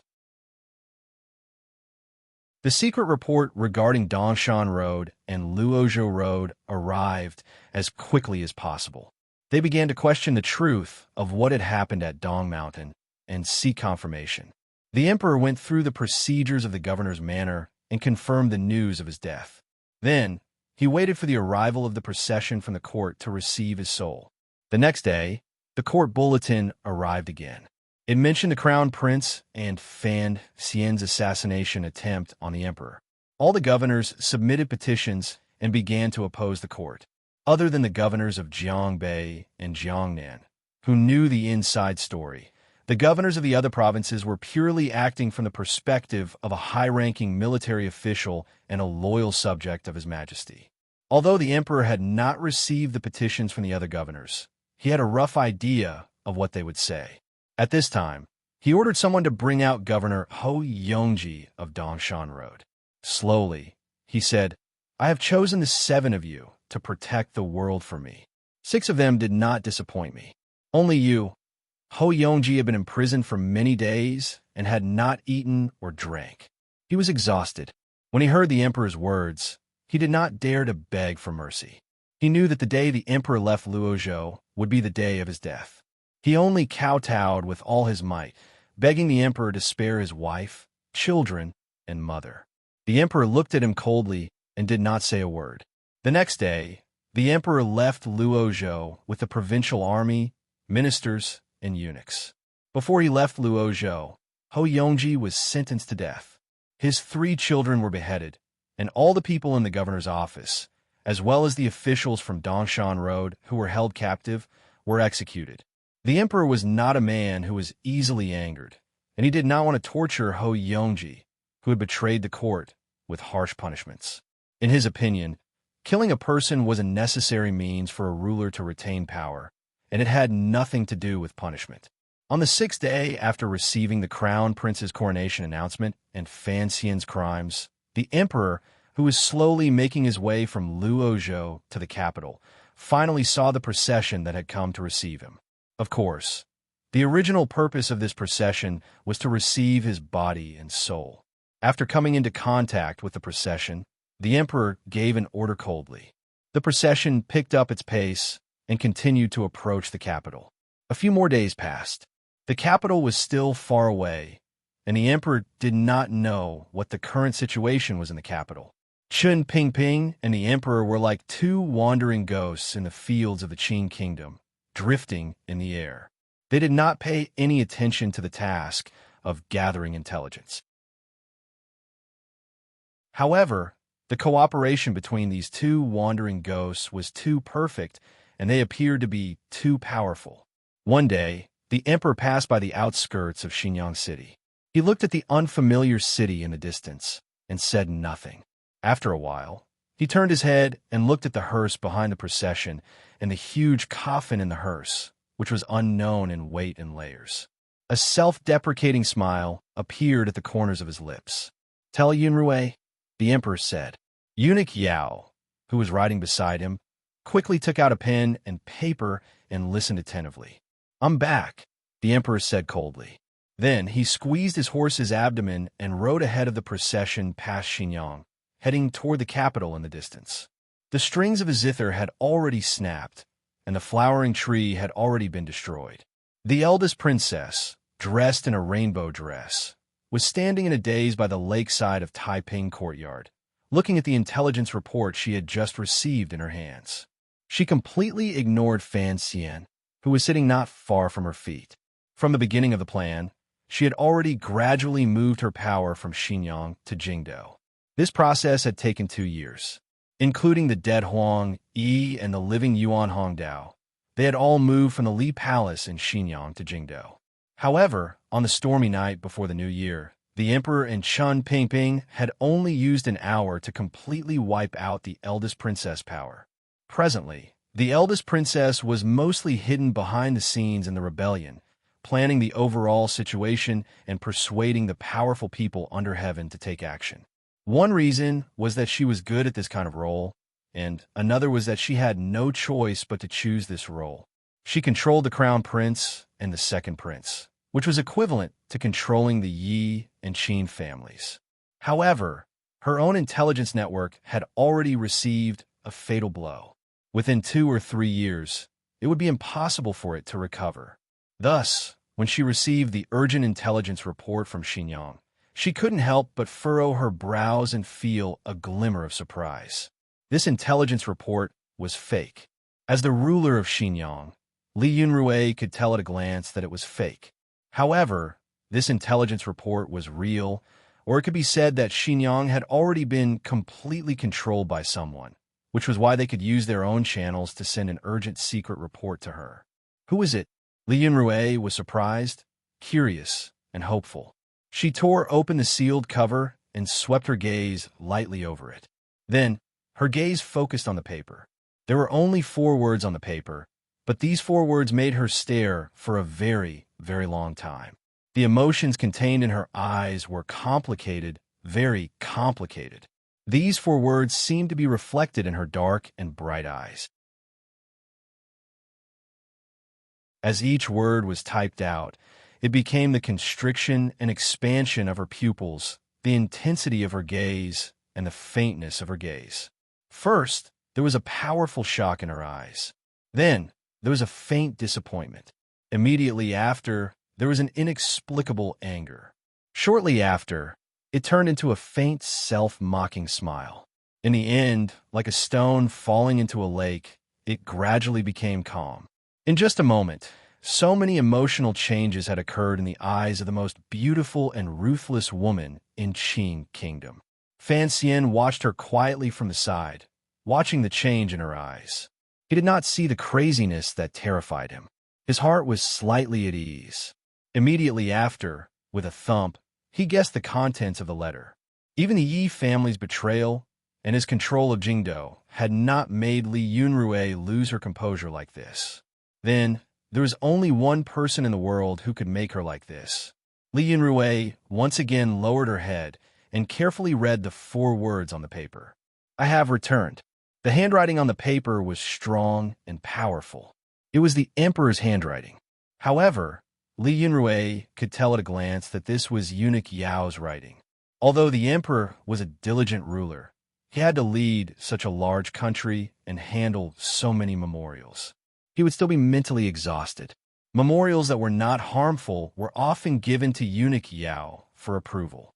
Over time, eunuch Yao had learned 90% of the emperor's handwriting. It was enough to fool the officials in court and the imperial censors. However, Li Yunrui had put a lot of thought into her brother. How could she not see the difference? She did not suspect that this was a lie. Someone had used eunuch Yao's handwriting to pretend that the emperor was still alive. She knew that other than the emperor, no one else would have thought of saying such simple and powerful words. The meaning of these words was very simple. I have returned. I'm still alive. Do as you see fit. 2 lines of tears fell from Li Yunrui's eyes without reason. This was an indescribable emotion that stimulated her tear ducts. It made this woman, who loved to cry in front of the Empress Dowager, cry in this lonely Taiping courtyard. This was probably the Qing Emperor's last message to his sister. His last words. Li Yunrui thought sorrowfully in her heart. Did he disdain to personally write his last words? The emperor would never have thought that these words would make Li Yunrui feel so many emotions.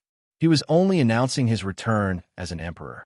Like a lion, he announced to the world that he had supreme authority over his territory. Fan Xian did not understand why the eldest princess was crying. There was not a hint of madness on this crazy woman's face. She was only sad and sad. No matter what, he would never have thought that the eldest princess would be angry and sad because the emperor did not personally write these words. Without question, the emperor and Fan Xian were both intelligent people, but they still could not understand women. For men, women were, without question, a completely different species, a stranger from a distant and unknown space. Li Yunrui weakly let go of her fingers. The paper floated down from between her fingers. Brushed by the early autumn wind, it landed on the small lake in the middle of Taiping Courtyard. The paper was soaked in the lake water and immediately sank toward the surface. Startlingly, Fan Xian saw the words clearly. His heart filled with shock. Although he had thought of the possibility that the emperor was still alive after the Yi family rebelled, seeing it with his own eyes and confirming it, he still couldn't help but be shocked. He didn't know exactly what had happened on Dong Mountain. Since the emperor was still alive, the eldest princess had suffered a crushing defeat. Although she had said so earlier, Fan Xian knew that if she could destroy all the powerful men in the world in one fell swoop, that would be the most satisfying for her. This was the good news Fan Xian had been waiting for. If the emperor died, he was truly worried whether or not the Yi family would continue down this path. Fan Xian clenched his fists with difficulty, suppressing his excitement. Slowly standing, he gazed at Li Yunrui's back. He was worried whether or not this woman would give some crazy order after being provoked by this news. Li Yunrui gently clapped her hands. Many aces surged in around the small lake. Fan Xian swept his gaze over them and was not afraid. Perhaps these people summoned by Xinyang were terrifying in the eyes of a normal person, but they were nothing to him. He was only worried about one and a bow. Unexpectedly, to Fan Xian's surprise and the shock of the subordinates, Li Yunrui's expression was calm. She slowly opened her mouth and said, "You can all leave. We don't need you here anymore." She paused for a moment and then said, "Hide your names and live out the rest of your lives in peace. Don't think about such laughable things as revenge." The subordinates were in an uproar. They looked at the eldest princess with disbelief and said in a pained voice, "Your Highness." From a moment Fan Xian stepped into Taiping courtyard. These people knew that a major problem had appeared in the Jingdo rebellion. However, they still had great confidence in the eldest princess. Li Yunrui only smiled indifferently and waved her hand. She didn't say anything more. "Your Highness." The subordinates knelt down in front of her on the small hill and around the small lake. They refused to leave. A few of them even began to cry. Fan Xian looked at this scene in shock. Although he knew that Li Yunrui had already given birth to the thought of ending her own life after the failure, which was why she had sent her subordinates away, he had not expected that these subordinates would be so loyal to her. He had very little contact with Xinyang and didn't know how the eldest princess controlled her subordinates. With the emperor's indulgence and Shen Pingping's help, he had more victories than losses in the battles against the eldest princess these 2 years. He couldn't help but feel a bit of contempt toward Li Yunrui. Seeing the crying subordinates unwilling to leave and feeling everyone's loyalty toward the eldest princess, only then did Fan Xian faintly understand something. For example, why this princess had so much power in court, why she could convince Ku He and Sigajian to act, why she could control the crown prince and second prince, why this was just a feeling. He still didn't know where the eldest princess magic came from, but he knew that this was not an effect that could be achieved by peerless beauty. Unfortunately, Fan Xian didn't know in the past. It looked like he wouldn't have a chance to see the eldest princess' true power. There were cries all around. The eldest princess, who was by the lake, furrowed her brows slightly.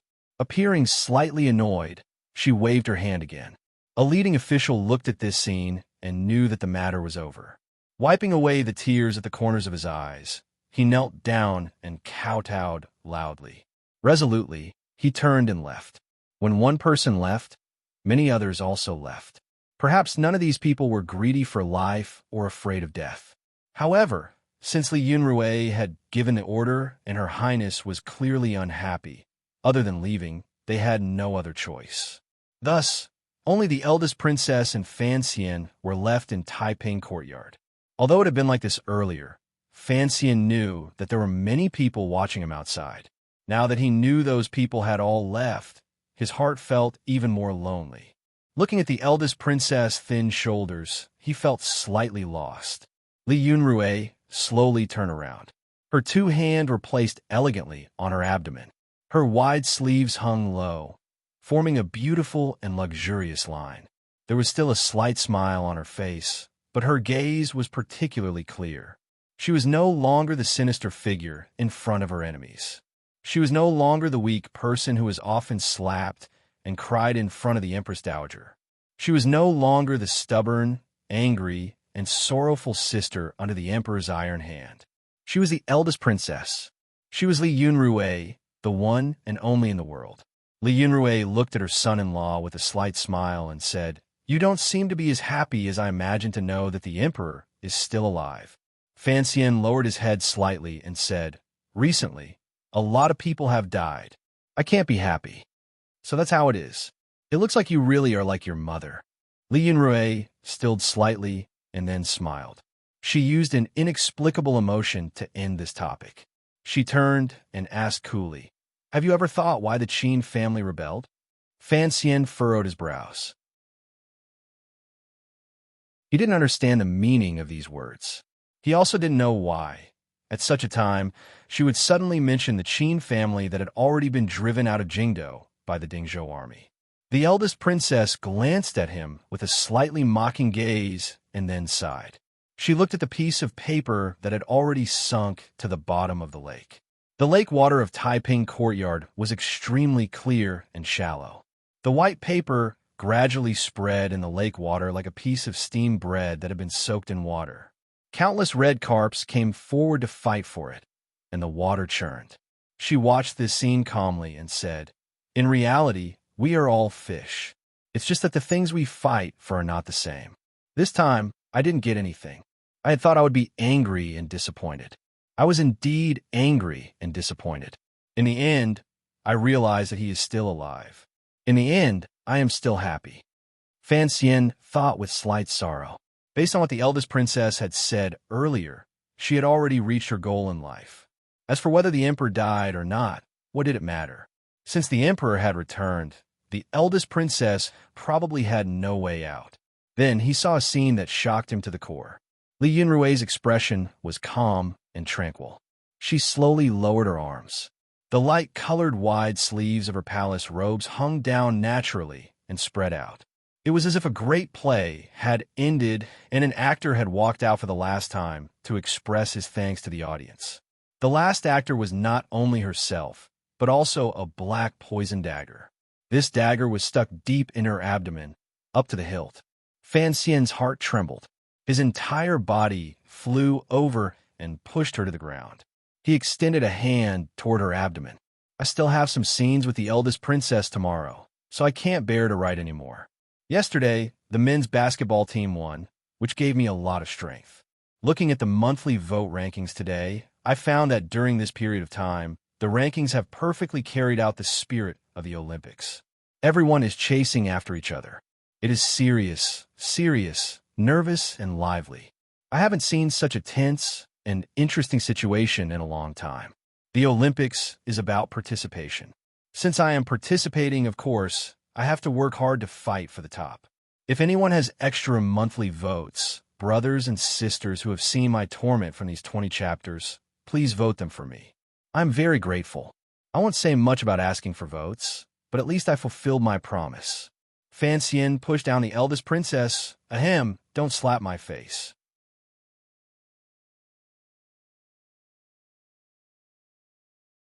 Chapter 580. Fan Xian's reaction was fast enough.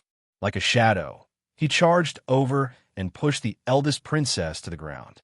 His fingers moved like the wind. In a flash, he used Jinqi to forcefully seal a few major meridians around her wound. However, he still found that a faint black aura had already slowly enveloped her bright face. This black dagger had been stuck in Li Yunrui's abdomen for a while. However, it had been covered by the wide sleeves, so Fan Xian had not seen it. What shocked him even more was that the eldest princess was still able to speak to him so freely with a dagger in her abdomen. She did not reveal a glimmer of pain and successfully hid it from his eyes. During this time, the poison had already flowed through her entire body along with her blood. It had entered her heart and faintly floated to her face. Even if Fei Jie appeared in Jingdo right now, he would not be able to save her life. Fan Xian lowered his head and looked helplessly at the dagger in her abdomen. Looking at the hilt of the dagger, he couldn't help a slight chill in his heart because it looked familiar. However, this was not the time to worry about such things. He supported the eldest princess' shoulder with one hand and pressed the other against her soft abdomen. The heart of Tianyi Dao he had inherited from northern Qi was poured in without hesitation. After a long while, the eldest princess, who had been silent without a trace of pain, finally frowned. She looked at him with a reproachful gaze and said, "I just wanted to savor the taste of pain and death. Why did you disturb me?" She had always been high and lofty. As the little princess of the royal family, she was loved by her parents and brothers, who dared to make her suffer. Other than the Empress Dowager's 4 slaps and the Emperor's violent rage on that stormy night, Li Yunrui truly did not know what it was like to have pain sink into the marrow. These words were said somewhat crazily, but Fan Xian did not have the leisure to bicker with her. Silently, he poured in Jinshi and forced the poison in her body to one place. Gradually, the faint black color on Li Yunrui's face grew thicker and thicker. It then gathered toward her temples. The skin on the other parts of her face returned to its usual brightness. Fan Xian gave a muffled grunt. His right palm patted her soft abdomen. Li Yunrui's red lips parted slightly. Immediately after, his left hand reached like lightning into his clothes and took out a pill, stuffing it into her mouth. He was very familiar with the poison on the dagger because he had made it, so the pill immediately took effect. However, Li Yunrui had covered it for too long. The poison had already entered her heart and could not be forced out. The sweat on Fan Xian's forehead poured out.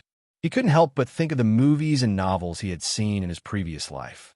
Those chilling scenes. His left hand gripped her shoulder tightly. "Where is Wanner?"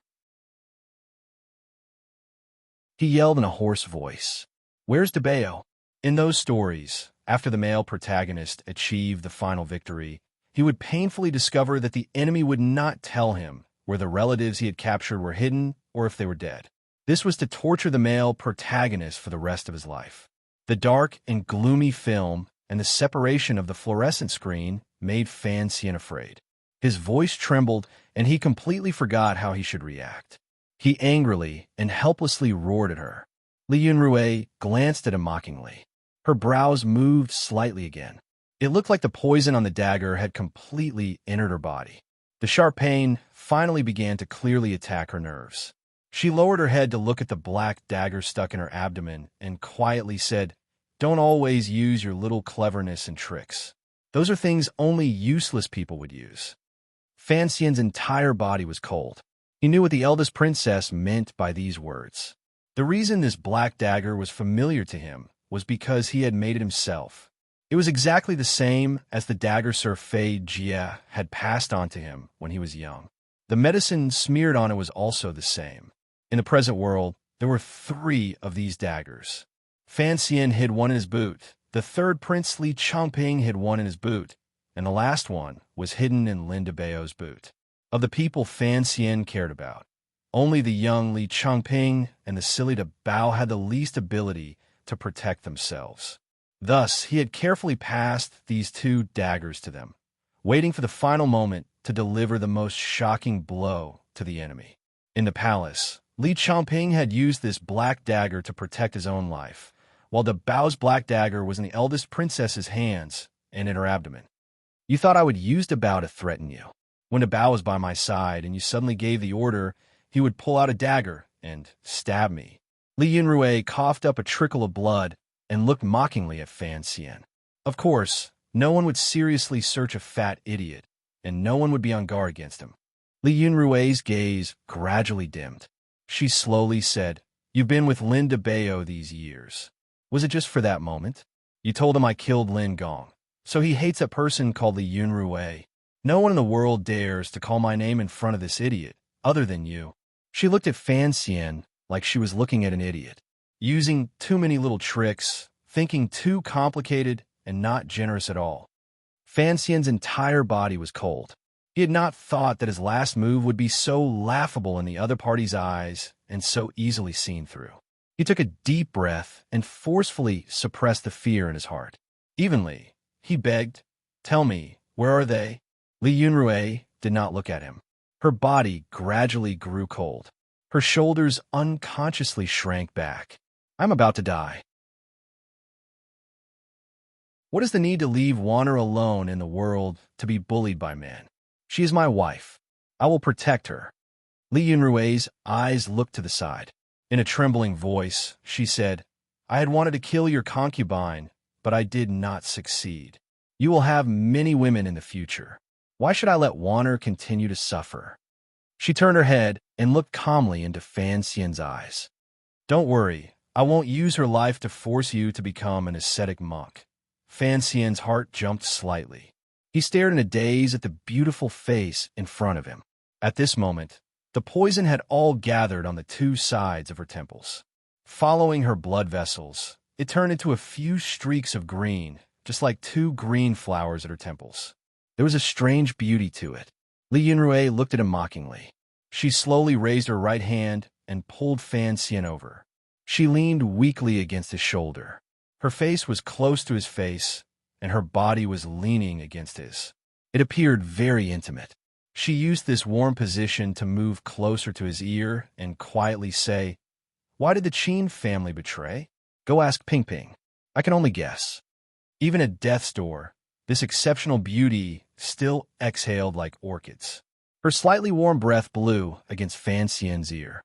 It felt strangely charming. Of course, Fan Xian did not have any other thoughts. His eyes looked at the blue flower at the corner of his brow that was close at hand and listened to the voice gradually reaching his ears. The gaze in his eyes became more and more serious, more and more shocked, and more pained. Li Yunrui laughed lightly by his ear and said, "Although I am dead, to be able to leave behind the Emperor's most powerful enemy, presumably, a Qin kingdom without me would not be too bored." Fan Xian's mouth was dry. He couldn't speak for a moment. He could only lower his head disappointedly. Although he was silent, he still displayed a powerful hesitation and loss. "This is your mother's courtyard. I wanted to burn it down, but after thinking about it, I decided to leave it to you. This place is very beautiful. Most importantly, I think you need this place to understand some things. You won't let me down?" Li Yunrui glanced at her son-in-law one last time and said with slight mockery, "You even want to use that idiot to bow. In this world, there are only two people as shameless and hypocritical as you. One is the Emperor, and the other is you. So, I think very highly of you." At this time, Fan Xian's entire body was frozen. He did not hear the last words at all. Immediately after, a strange sound came from behind him. It made his heart jump. Turning around to look, he saw that the flowering tree behind the broken zither had moved, revealing a small hole below. In the hole were one and a bough. Both of them were tightly bound. Cloth had been stuffed into their mouths. It was impossible for them to speak. Er's eyes were slightly red. She looked at Fan Xian with a worried gaze. Seeing that Fan Xian was not injured, two clear lines of tears flowed down. The Bao's gaze had been blank. After he saw Fan Xian, it became filled with a silly smile. Immediately after, Warner noticed her mother in Fan Xian's arms. She also noticed her mother's strange condition. Her eyes immediately filled with terror. Fan Xian had already pushed aside the eldest princess in his arms and rushed to the side of the tree. Lifting one and a bough up, he flicked his finger and cut the ropes binding them. Having escaped a great disaster, Warner had no time to take out the cloth in her mouth. She rushed past Fan Xian and threw herself at the eldest princess's side. Kneeling by her side, she began to cry. Fan Xian sighed quietly in his heart and prepared to go over. He found that the corner of his clothes was being pulled on by someone. Turning his head to look, he saw the Bao laughing foolishly and happily pulling on him as if he never wanted to let go again. Fan Xian's guilt swelled up. Shortly after, he felt a faint sorrow. Li Yunrui had been pushed to the ground by Fan Xian. The poison had long entered her heart. The two smears of poison on her forehead appeared increasingly azure. Contrasting with her delicate and white skin, it was like the beautiful blue and white flowers on fragile porcelain. However, these blue and white flowers were all poison. Just like her, even if she died, she wanted more people to die because of a few words she said. Wanted grabbed her mother's hand with one hand and took out the cloth stuffed in her mouth with the other. With a wail, she began to cry. Although this mother and daughter were very different from other mothers and daughters in the world and were not very close, they were, after all, connected by blood. In the last moment, Li Yunrui did not choose to use Er's life to threaten Fan Xian. Er looked at her dying mother and couldn't help but feel sorrow rise from her heart. She could not stop the grief and pain. Li Yunrui's icy right hand held her daughter's hand tightly. Smiling with difficulty, she raised her hand for the last time and pressed her temples together. It was as if she wanted to maintain her most beautiful image when she left this world. Her fingertips brushed past the wretched blue and white flowers, contrasting with a mocking smile at the corners of her lips. She didn't know who she was laughing at. Perhaps she was laughing at the fact that Fan Xian had held her in his arms earlier, and then, As soon as he saw one, pushed her onto the grass with unusual cold-bloodedness. Perhaps she was thinking of the stormy night in the royal palace, that timid but affectionate nephew. Or perhaps she was thinking of her childhood stories from many years ago. Then, she smiled disdainfully and said her last 3 words in this world. Min, looking at the eldest princess' gradually freezing body on the grass, Fan Xian's heart also gradually grew icy. He knew that the most powerful and ruthless enemy in his life had finally ended her life that was difficult to judge. Accurately speaking, from the Dong Mountain incident to the final Jingdo rebellion to the dagger in Taiping courtyard, Li Yunrui had only died to his hands. Her heart had long died. This was a strange and powerful woman. If Fan Xian didn't have that black chest, he would probably have long died to Yin Xiaoyi's hands. The entire situation in Jingdo would have long fallen into the eldest princess's control. In the end, she was a woman. She was not the most powerful person in the world.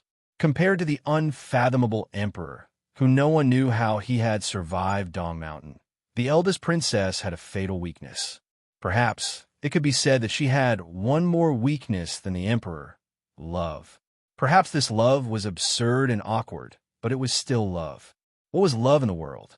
It made people promise to live and die for it. When Yuan Haowen wrote these 2 lines, presumably, he had not thought that there were so many people in this world who used their actions to enrich the meaning of these 2 lines. There were infatuated children among people. Without question, the eldest princess was also an infatuated person. However, had she truly lost? In Fan Xian's eyes, it was not so. She had basically done everything she wanted to do in this life. Furthermore, the words she had quietly said by Fan Xian's ear at the end, although they didn't point anything out, had already planted a poisonous flower in Fan Xian's heart. It was just like the poisonous blue flower that appeared at the corner of her brows in the last moment of her life. One threw herself onto the eldest princess's body and cried endlessly. Linda Bao was behind Fan Xian, pulling on the corner of his clothes. He looked at this scene nervously and confusedly, thinking, the princess's mother is asleep, so why is my sister crying? The eldest princess's face was still beautiful. With long eyelashes and blue flowers at her temples, she was like a sleeping beauty waiting for someone to wake her with a kiss. Fan Xian looked at this scene. His heart was at a loss. He unconsciously spat out a somewhat unfamiliar phrase from his lips: Jesus cum Jesuus. This was a 14th century French poem. He remembered some fragments from a movie he had watched in his previous life. At this moment, those words reappeared in his mind, exceptionally clear. This is how I am. This is how I am. This is how I was born. When I want to laugh, I laugh loudly. I love those who love me. This shouldn't be my weakness. Every time I love someone, every time I will love them. This is how I am. This is how I am. I was born to please others, and this is something that cannot be changed. I please those who make me happy. What do you do about this? I love someone, someone loves me. Like children in love, Jingdo sank into the greatest chaos. Although the Yi family and the imperial army had reduced the Qin family into crippled soldiers, driven them out of Jingdo, and controlled the 9 city gates, the situation in Jingdo was even more chaotic than before. However, the situation in Jingdo was even more chaotic than before. Earlier, when the 2 armies were facing off, the common people of Jingdo had all cowered under their beds in their homes, not daring to make a single sound. Now that the situation was beginning to become clear, the frightened and dejected citizens finally summoned their courage and fearfully surged toward the city gates. The common people of Jingdo often had their own poor relatives in the countryside outside the city. In such a dangerous moment, they wanted to think of a way to escape and hide. Otherwise, who knew whether or not the soldiers, who had gotten excited from the battle, would come and loot Jingdo after victory was decided? Their worry was not without reason. At least, in Jingdo, a few wandering soldiers and subordinates who did not have strict military discipline had begun to loot as they chased each other. The streets and alleys were in chaos. Women's screams rang out frequently. Occasionally, sparks would shoot into the sky. The Qing army's military discipline had always been strict. The chaos that had occurred was partly because of the terrible consequences that war would inevitably bring. It was also because this battle was an internal rebellion. Regardless of whether it was the Yi family, the Qin family, or the soldiers of the garrison, they all felt an indescribable sense of disillusionment. The darkest part of the human heart began to rise. Gong Dian did not lead his troops out of the city in pursuit. He immediately began to clean up the order in Jingdo. However, Jingdo was too big. It was impossible to completely control it in a short time. The common people of Jingdo could not wait for General Gong's cleansing operation. They knew the danger the remaining soldiers would cause after the battle. Putting their lives on the line, they surged toward the city gate that Gong Dian personally guarded. The scene was chaotic. The silent Fan Xian was received by a small group of Dingzhou soldiers and Overwatch Council secret agents who had come out to receive him. He returned to Jingdo through another city gate, returning to his long-awaited home. He did not rush back to the palace or see Yizhou. Instead, he returned directly to the Fan Manor. He had no time to comfort Wan Er. He only asked about his father and King Jing's situation before pulling Teng Zijing to the side and giving him a few careful orders in a low voice. Ever since the Fan Manor had been surrounded, Teng Zijing had picked up a wooden stick and organized the guards and servants of the family to welcome the repeated edicts and harassment. Fortunately, Fan Jian was not in the manor, so the Fan Manor had not experienced any major attacks. The remaining soldiers were no match for the Fan Manor servants. Fan Jian had always been good at training soldiers. Teng Zijing listened to his young master's orders. His expression became cautious, and he nodded his head heavily. He didn't ask for the reason. He didn't take too many conspicuous Fan Manor servants with him. He quickly headed in the direction of the 28-li slope.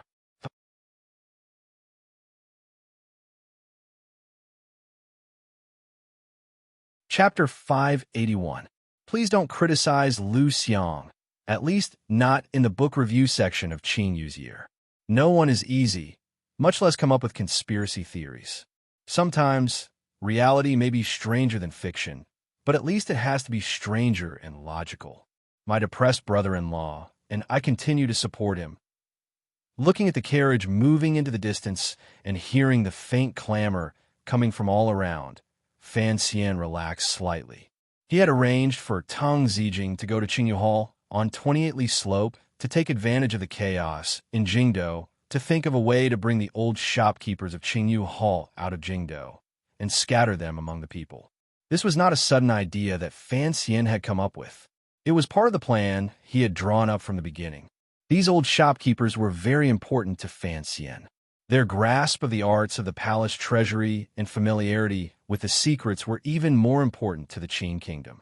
Although the emperor remembered old friendships and had left them alive, he would not allow them to leave Jingdo and fall into the hands of other powers. It had been 20 years since the Yi family had been destroyed. If he wanted to bring all these old shopkeepers out of Jingdo, it was an impossible task. However, the eldest princess and crown prince's rebellion and the chaos in Jingdo gave Fan Xian, who had been working hard on this matter, a great opportunity.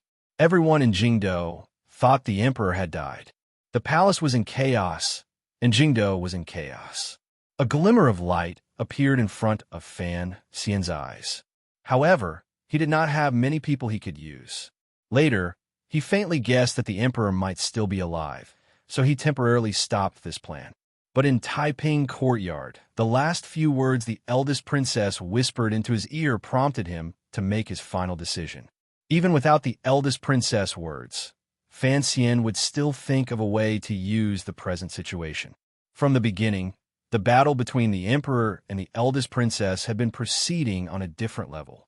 Although Fan Xian had been silent and seemed to be a chess piece being moved around, he actually had his own thoughts. He had predicted that Jingdo would fall into chaos, so he chose to fish in troubled waters and pull chestnuts out of the fire. His gaze and methods were truly sharp. Without time to comfort the grieving Wan Er, Fan Xian turned and left the manor. The eldest princess' body was currently placed in a quiet room in the back garden. He had to return to the royal palace to deal with some more important matters. Since he knew the news that the emperor was safe and sound, he had to make some powerful adjustments in the arrangements of the entire matter. Unexpectedly, he had just left the manor when a group of riders approached on the dust.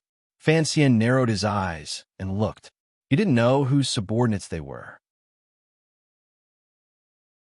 The situation in Jingdo had long been settled. The Dingzhou army controlled the outside of the palace. Yi Zhong had very adroitly handed the defense of the royal palace back to the great prince.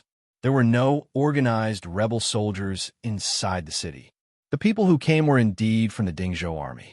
An officer covered in blood pulled on the reins of his horse and scrambled toward Fan Xian.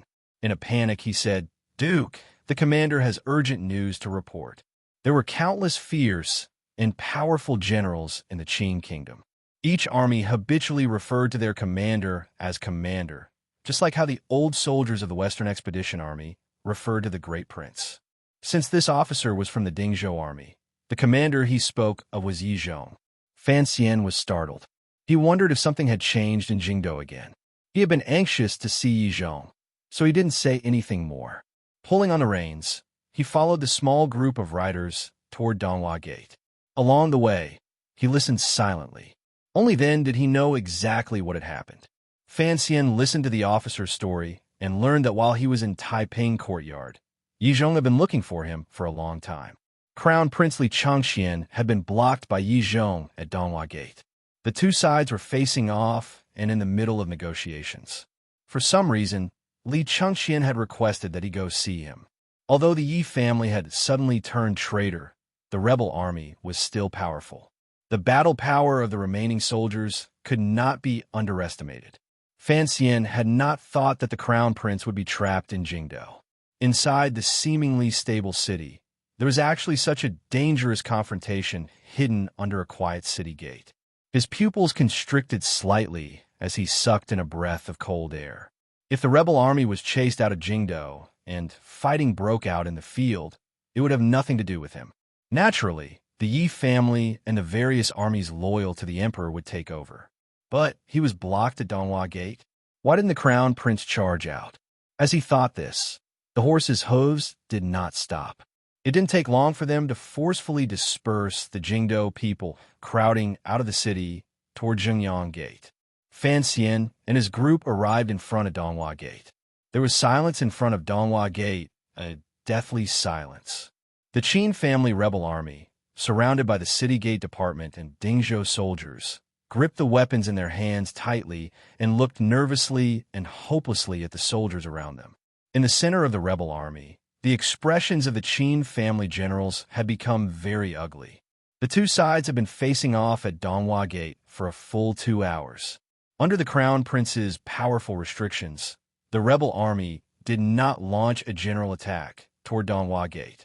They also did not launch a counterattack against the Dingzhou army. Yi Zhong, who was leading the Dingzhou army to surround this place, also displayed unusual patience. Just like this, he killed time and waited for the arrival of Fan Xian, who the crown prince had requested to be present. Yi Zhong was patient, but the generals of the rebel army waited like a year. Sweat flowed down their faces. However, they did not move rashly because defeat was like a mountain. If they truly fought, not many would survive. However, they also didn't know what the crown prince was thinking. This matter involved rebellion. How could they survive? Surrounded and protected by everyone, the crown prince, Li Chengqian's expression appeared particularly calm. He was only a little haggard, but he was not overly flustered. It was not until he saw Fan Xian coming from a distance that he sighed and seemed to calm down a little. The Dingzhou riders parted like a wave. Fan Xian rode alone through the street and came to Yi Zhong's side. Glancing at the crown prince, he furrowed his brows and didn't know what to say. Turning his head, he moved closer to Yi Zhong's ear and quietly said something. Yi Zhong's face lit up and his eyes lit up. Immediately after, he felt his heart palpitate. He knew that his previous conservative decision to give the crown prince time was the right one. Since the emperor had not died, the emperor should be the one to decide how to deal with the rebellious crown prince. Although he was a deposed crown prince who had rebelled, he was still the emperor's son. As the second prince's father-in-law, Yizhong did not want the crown prince to die in his hands. Fan Xian raised his eyes to look at the crown prince. The crown prince looked back at him. His pale lips trembled slightly. It was as if he had finally made an important decision. In a raspy voice, he slowly said, "You've come?" The rebel army threw down their weapons and surrendered. They became the prisoners of the Dingzhou army. A few of the Qin family generals were also captured and fell to the ground with faces of despair. The battle in Jingdou had temporarily come to an end. Yizhong led the army and escorted a black carriage toward the royal palace. The black carriage had been sent over as soon as possible by the Overwatch Council. There were two people sitting in the carriage. One was Fan Xian, and the other was the crown prince, Li Chengxian. The two brothers sat in the dark carriage. For a long time, neither of them spoke. "There might be a problem with the third condition I promised you." Fan Xian's eyelids drooped slightly. In an apologetic tone, he said, "If I can't do it, don't blame me for lying to you." Crown Prince Li Chengxian did not want countless innocent rebel soldiers to lose their lives because of him. With great courage, he had surrendered. He had asked Fan Xian to come personally and agree to his three conditions before he was willing to surrender. Li Chengxian knew that in Jingdou, Fan Xian, who held his father's posthumous edict and had the support of the majority of people, had more power in his words than Yizhong, who had an army but was secretly cautious. As long as Fan Xian was willing to agree, no one in court would make things difficult for these common soldiers. Hearing Fan Xian's words, Crown Prince Chengxian thought Fan Xian was going back on his word. Staring into his eyes, he angrily said, "Why? I can fight for the lives of common soldiers, but I can't guarantee they will survive. Although they are just cannon fodder, this is rebellion. Although Qing law is not strict, it does not leave them a way out." The crown prince didn't understand the word cannon fodder, but he could guess what it meant. Fan Xian gazed at the crown prince's pale face and sighed. "As for the officials and generals who participated in the rebellion, I can't do anything about it. I know they won't survive, but I hope you won't implicate them. They're all large families. Once the killing starts, tens of thousands of people will probably die." Li Chengxian's expression was slightly dark. He hoped Fan Xian would make another promise. After all, Fan Xian had personally promised earlier in front of the two armies. Whether it's exterminating their families or implicating their 9 clans, this is not something I can control. Fan Xian's brows were furrowed tightly. A moment later, he said, "Just like I said earlier, I will do my best to do what I promised you. As for how many people I can save, I cannot guarantee." An image floated in front of Fan Xian's eyes. Countless heads were chopped off, countless children were thrown to their deaths, and countless officials' wives and young ladies were sent into the government workshops and barracks, never to rise again. Even though he was a cold-blooded person, once he thought of the tragedy that was about to befall Jingdou, he still felt a chill. Men rebelled for their own power, officials, and nobility. In the end, the ones to bear the tragic consequences were not only them, but also their wives, young and ignorant children, distant relatives from home, and friends from many years ago. Li Chengxian's entire body trembled. He grabbed Fan Xian's collar with one hand. A rare courage appeared on his pale and slightly fearful face. In a low voice, he roared, "If you hadn't promised me, how could I have surrendered? How could I have been willing to be your prisoner?" Fan Xian did not struggle free of the crown prince's powerless hands. Lowering his voice, he roared back, "Not surrendering? Do you really want to be killed in the chaos of the army?" Li Chengxian heard something else in Fan Xian's words. The hands gripping Fan Xian's collar unconsciously loosened. In a trembling voice, he said, "I, the crown prince, have already been deposed and am about to die. You are the regent, and the scholars all support you. Even if Ping ascends to the throne, you are still the emperor's tutor. You open your mouth and say one word. Who would dare to not listen to you?" The expression on Fan Xian's face was slightly indifferent. He opened his mouth and said, "The emperor is still alive." Li Chengxian abruptly heard this news. His arms hung weakly on his knees. Although he had already guessed this possibility when Yizhong first rebelled, once he actually heard the news, he still couldn't help but be shocked. "She is also dead," Fan Xian said quietly. Fan Xian quietly said these words, and then turned his face to look at the crown prince. He saw that Li Chengqian's face had become increasingly pale.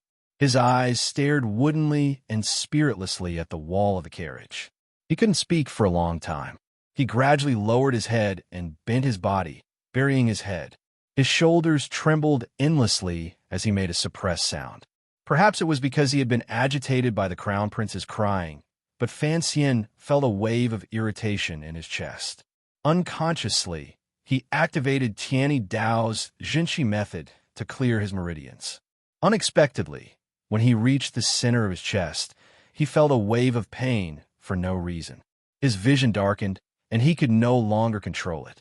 He spat out a mouthful of fresh blood onto the wall of the carriage with a splat. From Dong Mountain to Jingdou, he had been heavily injured and had traveled tens of thousands of li. Before he had time to recover, he had forcefully used medicine to suppress it. He had also experienced countless dangerous battles. Finally, he could not hold on any longer, and his injuries exploded out. The crown prince's emotions were completely wrapped up in the news of his father's survival and his aunt's death. He did not notice Fan Xian's situation at all. He buried his head in endless sorrow. Fan Xian wiped away the blood at the corner of his lips and took a few rough breaths. Glancing at the man beside him, he couldn't resist shaking his head. Li Chengqian was about the same age as him.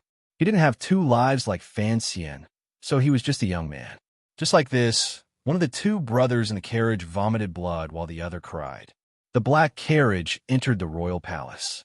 Having finished bandaging his wounds, the great prince silently led the carriage directly to the back of the palace, the door to the eastern palace. Fan Xian and the crown prince got out of the carriage and walked in.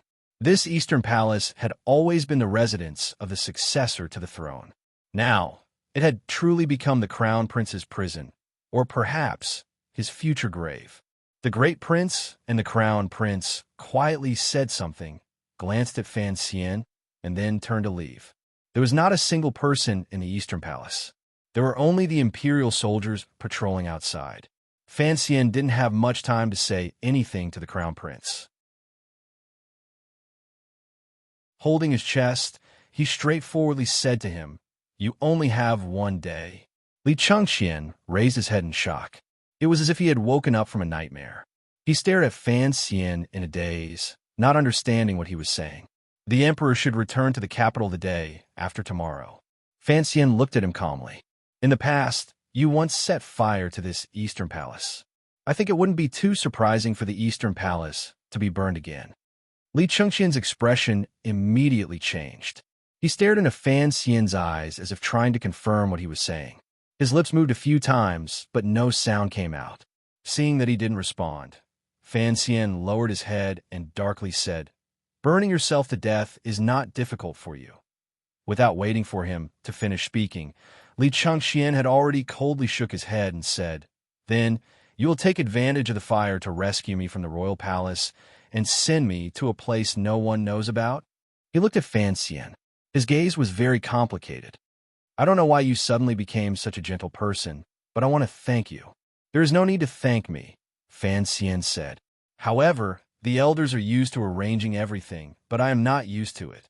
Li Chengqian smiled with difficulty and said, "I truly can't see through you. You know I am a heartless person. It's rare for me to show kindness. The Empress is also dead. You should hate me. If you want to live, set a fire tonight," Fan Xian said. "It is not your style to take such a risk. My life has been gloomy for too long. I almost forgot that I once said I was going to live a full life. After experiencing so many things, only now do I understand that if I want to live brilliantly, I must first live with courage." Fan Xian didn't look at him anymore. He turned and left the silent palace.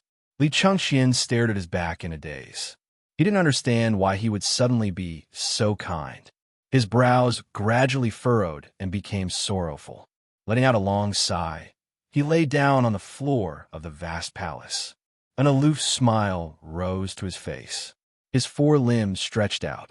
It was as if he had never been so relaxed and free. That night, the Eastern Palace did not burn. Fan Xian remained in the direction of Hongguang Palace the entire time, coldly watching in that direction. Confirming the peace of the Eastern Palace, he shook his head and felt a slight desolation in his heart. The emperor would probably arrive in the capital the day after tomorrow. Everything would once again return to the hands of that powerful emperor. Leaving the crown prince alive was not Fan Xian's idea on the spur of the moment. It was also not because he was soft-hearted. Rather, it was because of a sense of sorrow that he and the crown prince, as well as the second prince, were merely chess pieces on the emperor's chessboard. They were puppets controlled by fate or the elders. The crown prince no longer had any power. His life or death did not matter to Fan Xian. The crown prince was a good person. This was something Fan Xian had once said to Chen Pingping a long time ago. From the first time they met on the road outside the palace, the impression the crown prince had left on Fan Xian was warm, particularly in the last 2 years. Although there had been endless fighting, so what? Fan Xian was able to send 13th Wang to protect the crown prince on his trip to Nanzhao. At this time, he dared to let the crown prince live. If Fan Xian wanted to break free of the threads behind him and protect Li Chengxian's life, he would forcefully tear apart his stance for the first time. Presently, the entire royal palace was in his hands. Given the Overwatch Council's methods of disguising the scene and the emperor's understanding of the crown prince's personality, it would not be difficult to use the excuse of self-immolation to hide it from the emperor's eyes and ears without anyone knowing. However, the crown prince was like the eldest princess. His heart had long died. For someone whose heart had died, Fan Xian would not stupidly force himself to do anything. To be able to have such thoughts was enough to prove that after the spear in the meadow, his personality had changed a great deal. Night fell, and the palace lanterns were all extinguished. Outside the city, it was still not completely calm. Inside the royal palace, it was absolutely silent. The black sky enveloped the flat garden inside the palace. The imperial soldiers and Overwatch Council officials stationed everywhere stood motionless like statues. "Who is it?" Akasha's voice rang out inside Hongguang Palace. A serving girl lit the palace lantern. Seeing clearly the person in front of her, she quickly knelt down. Fan Xian waved his hand to indicate for her to rise. He ordered her to lead all of the serving girls and eunuchs out of Hongguang Palace. At this time, not many people knew that the emperor was already on his way back to the capital. As the regent and the third prince's teacher, Fan Xian was like a true emperor. The entire royal palace was unimpeded. No one dared to express doubt about his arrival. A dim lantern lit up. All of the serving girls and nannies retreated out of the palace in disheveled clothing. Fan Xian strolled alone through the vast palace and slowly walked to the phoenix bed. Looking at the old woman lying on the bed, he didn't wait for her hateful gaze to land on him. Fan Xian's right hand gently swiped and took out a thin needle that had not been dipped in poison. He pierced it into the old woman's neck. Looking at the unconscious Empress Dowager, Fan Xian crouched down and burrowed under the phoenix bed. Feeling for the secret compartment, his fingers pressed slightly and opened it. 3 years ago, he had once entered Hongguang Palace at night and used drugs to knock out the people inside. From this secret compartment, he had taken out the key to the chest and made a copy. At the time, there was also a white cloth and a letter in the secret compartment. Because of the urgency of time, he was unable to examine it closely. Today, there was a key and a white cloth in the secret compartment, but the letter was gone. Fan Xian held the white cloth in his hand and carefully stroked it. He sank into thought, but still couldn't find a clue. A moment later, he put the white cloth back into the secret compartment and carefully returned it to its original state. He then stood up and sat beside the Empress Dowager on the bed. He removed the thin needle from her neck. Once the Empress Dowager woke up, her eyes stared hatefully at Fan Xian as if she wanted to eat him. It had already been a day and night. She couldn't say a word or move. She felt that her life, which didn't have much to begin with, seemed to be endlessly flowing out of her body. The kind of terror and anger, yet unable to be vented, made her go crazy. The Emperor is returning to the capital the day after tomorrow. I came to see grandmother. Fan Xian looked at her and said a moment later, "Are you very surprised? Only now do you know how big of a mistake you made a few days ago?" The Empress Dowager's eyes were filled with shock. If she had known earlier that the Emperor was still alive, the situation in Jingdo would certainly not be like this. After the shock passed, a glimmer of joy appeared in her eyes. "Don't be happy too early." Fan Xian patted her wrinkled hand and said evenly, "I will let the Emperor see you once, and then you will die. Believe me, even if the Emperor is the most powerful person in the world, in terms of medical skills, he is not as good as me. If you don't believe me, you can try. You can already speak now. If you want to have a more dignified death and not like this, then please answer a few questions for me," Fan Xian said. "Who wrote that letter? What did it say? Also, what exactly is the connection between the Qin family and that matter 20 years ago?" Before the eldest princess died, she had told Fan Xian to ask Qin Pingping. He chose to simply and directly and crudely interrogate the Empress Dowager. "Don't think that I'm cold-blooded and shameless. Think about what you people did 20 years ago," Fan Xian said with his head lowered. "When you come out, you have to pay. As the Empress Dowager, I'm afraid you can't escape the cycle of heaven."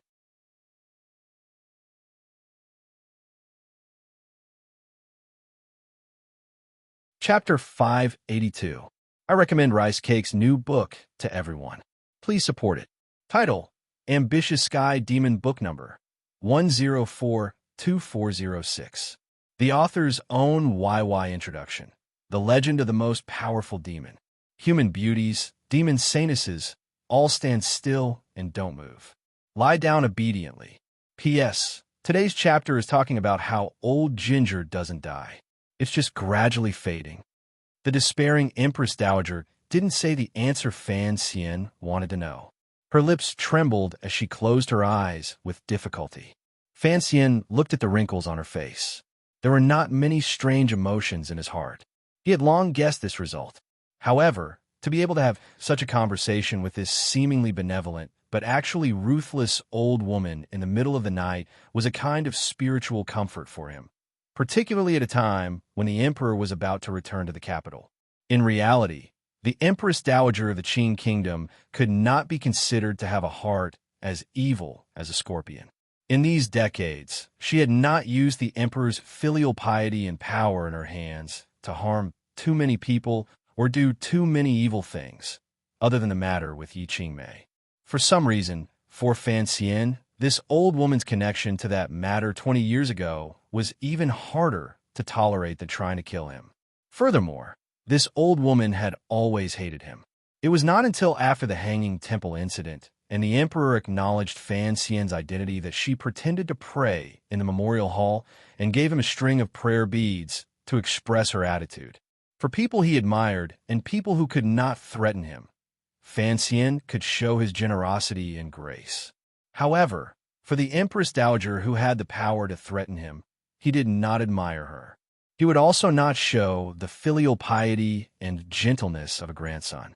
After the Emperor returned to the capital and learned of everything that had happened in Jingdo, regardless of whether or not he could understand Fan Xian's forced entry into the royal palace at night and his helplessness in pointing his sword at the Empress Dowager, Fan Xian would not leave himself too many fatal openings. He slowly used his hands to massage the Empress Dowager's arm and sent Jinshi into her body, helping the slow release of the medicinal properties of the pill in her body gradually speed up, allowing her threads of life to gradually dissipate. After carefully doing all of this, the Empress Dowager once again became a person who could not speak or move. Even her gaze became dim and vacant, like the dementia of an old person before death. From a clean and efficient point of view, Fan Xian should have had the Empress Dowager die naturally before the Emperor returned to the capital. However, he did not dare take this risk and gamble on the Emperor's heart. If the Empress Dowager could live until the Emperor returned to the capital, then Fan Xian would not have to be responsible for her death. If the Empress Dowager died during the few days Fan Xian was supervising the country, he would probably have to face the emperor's unreasonable anger.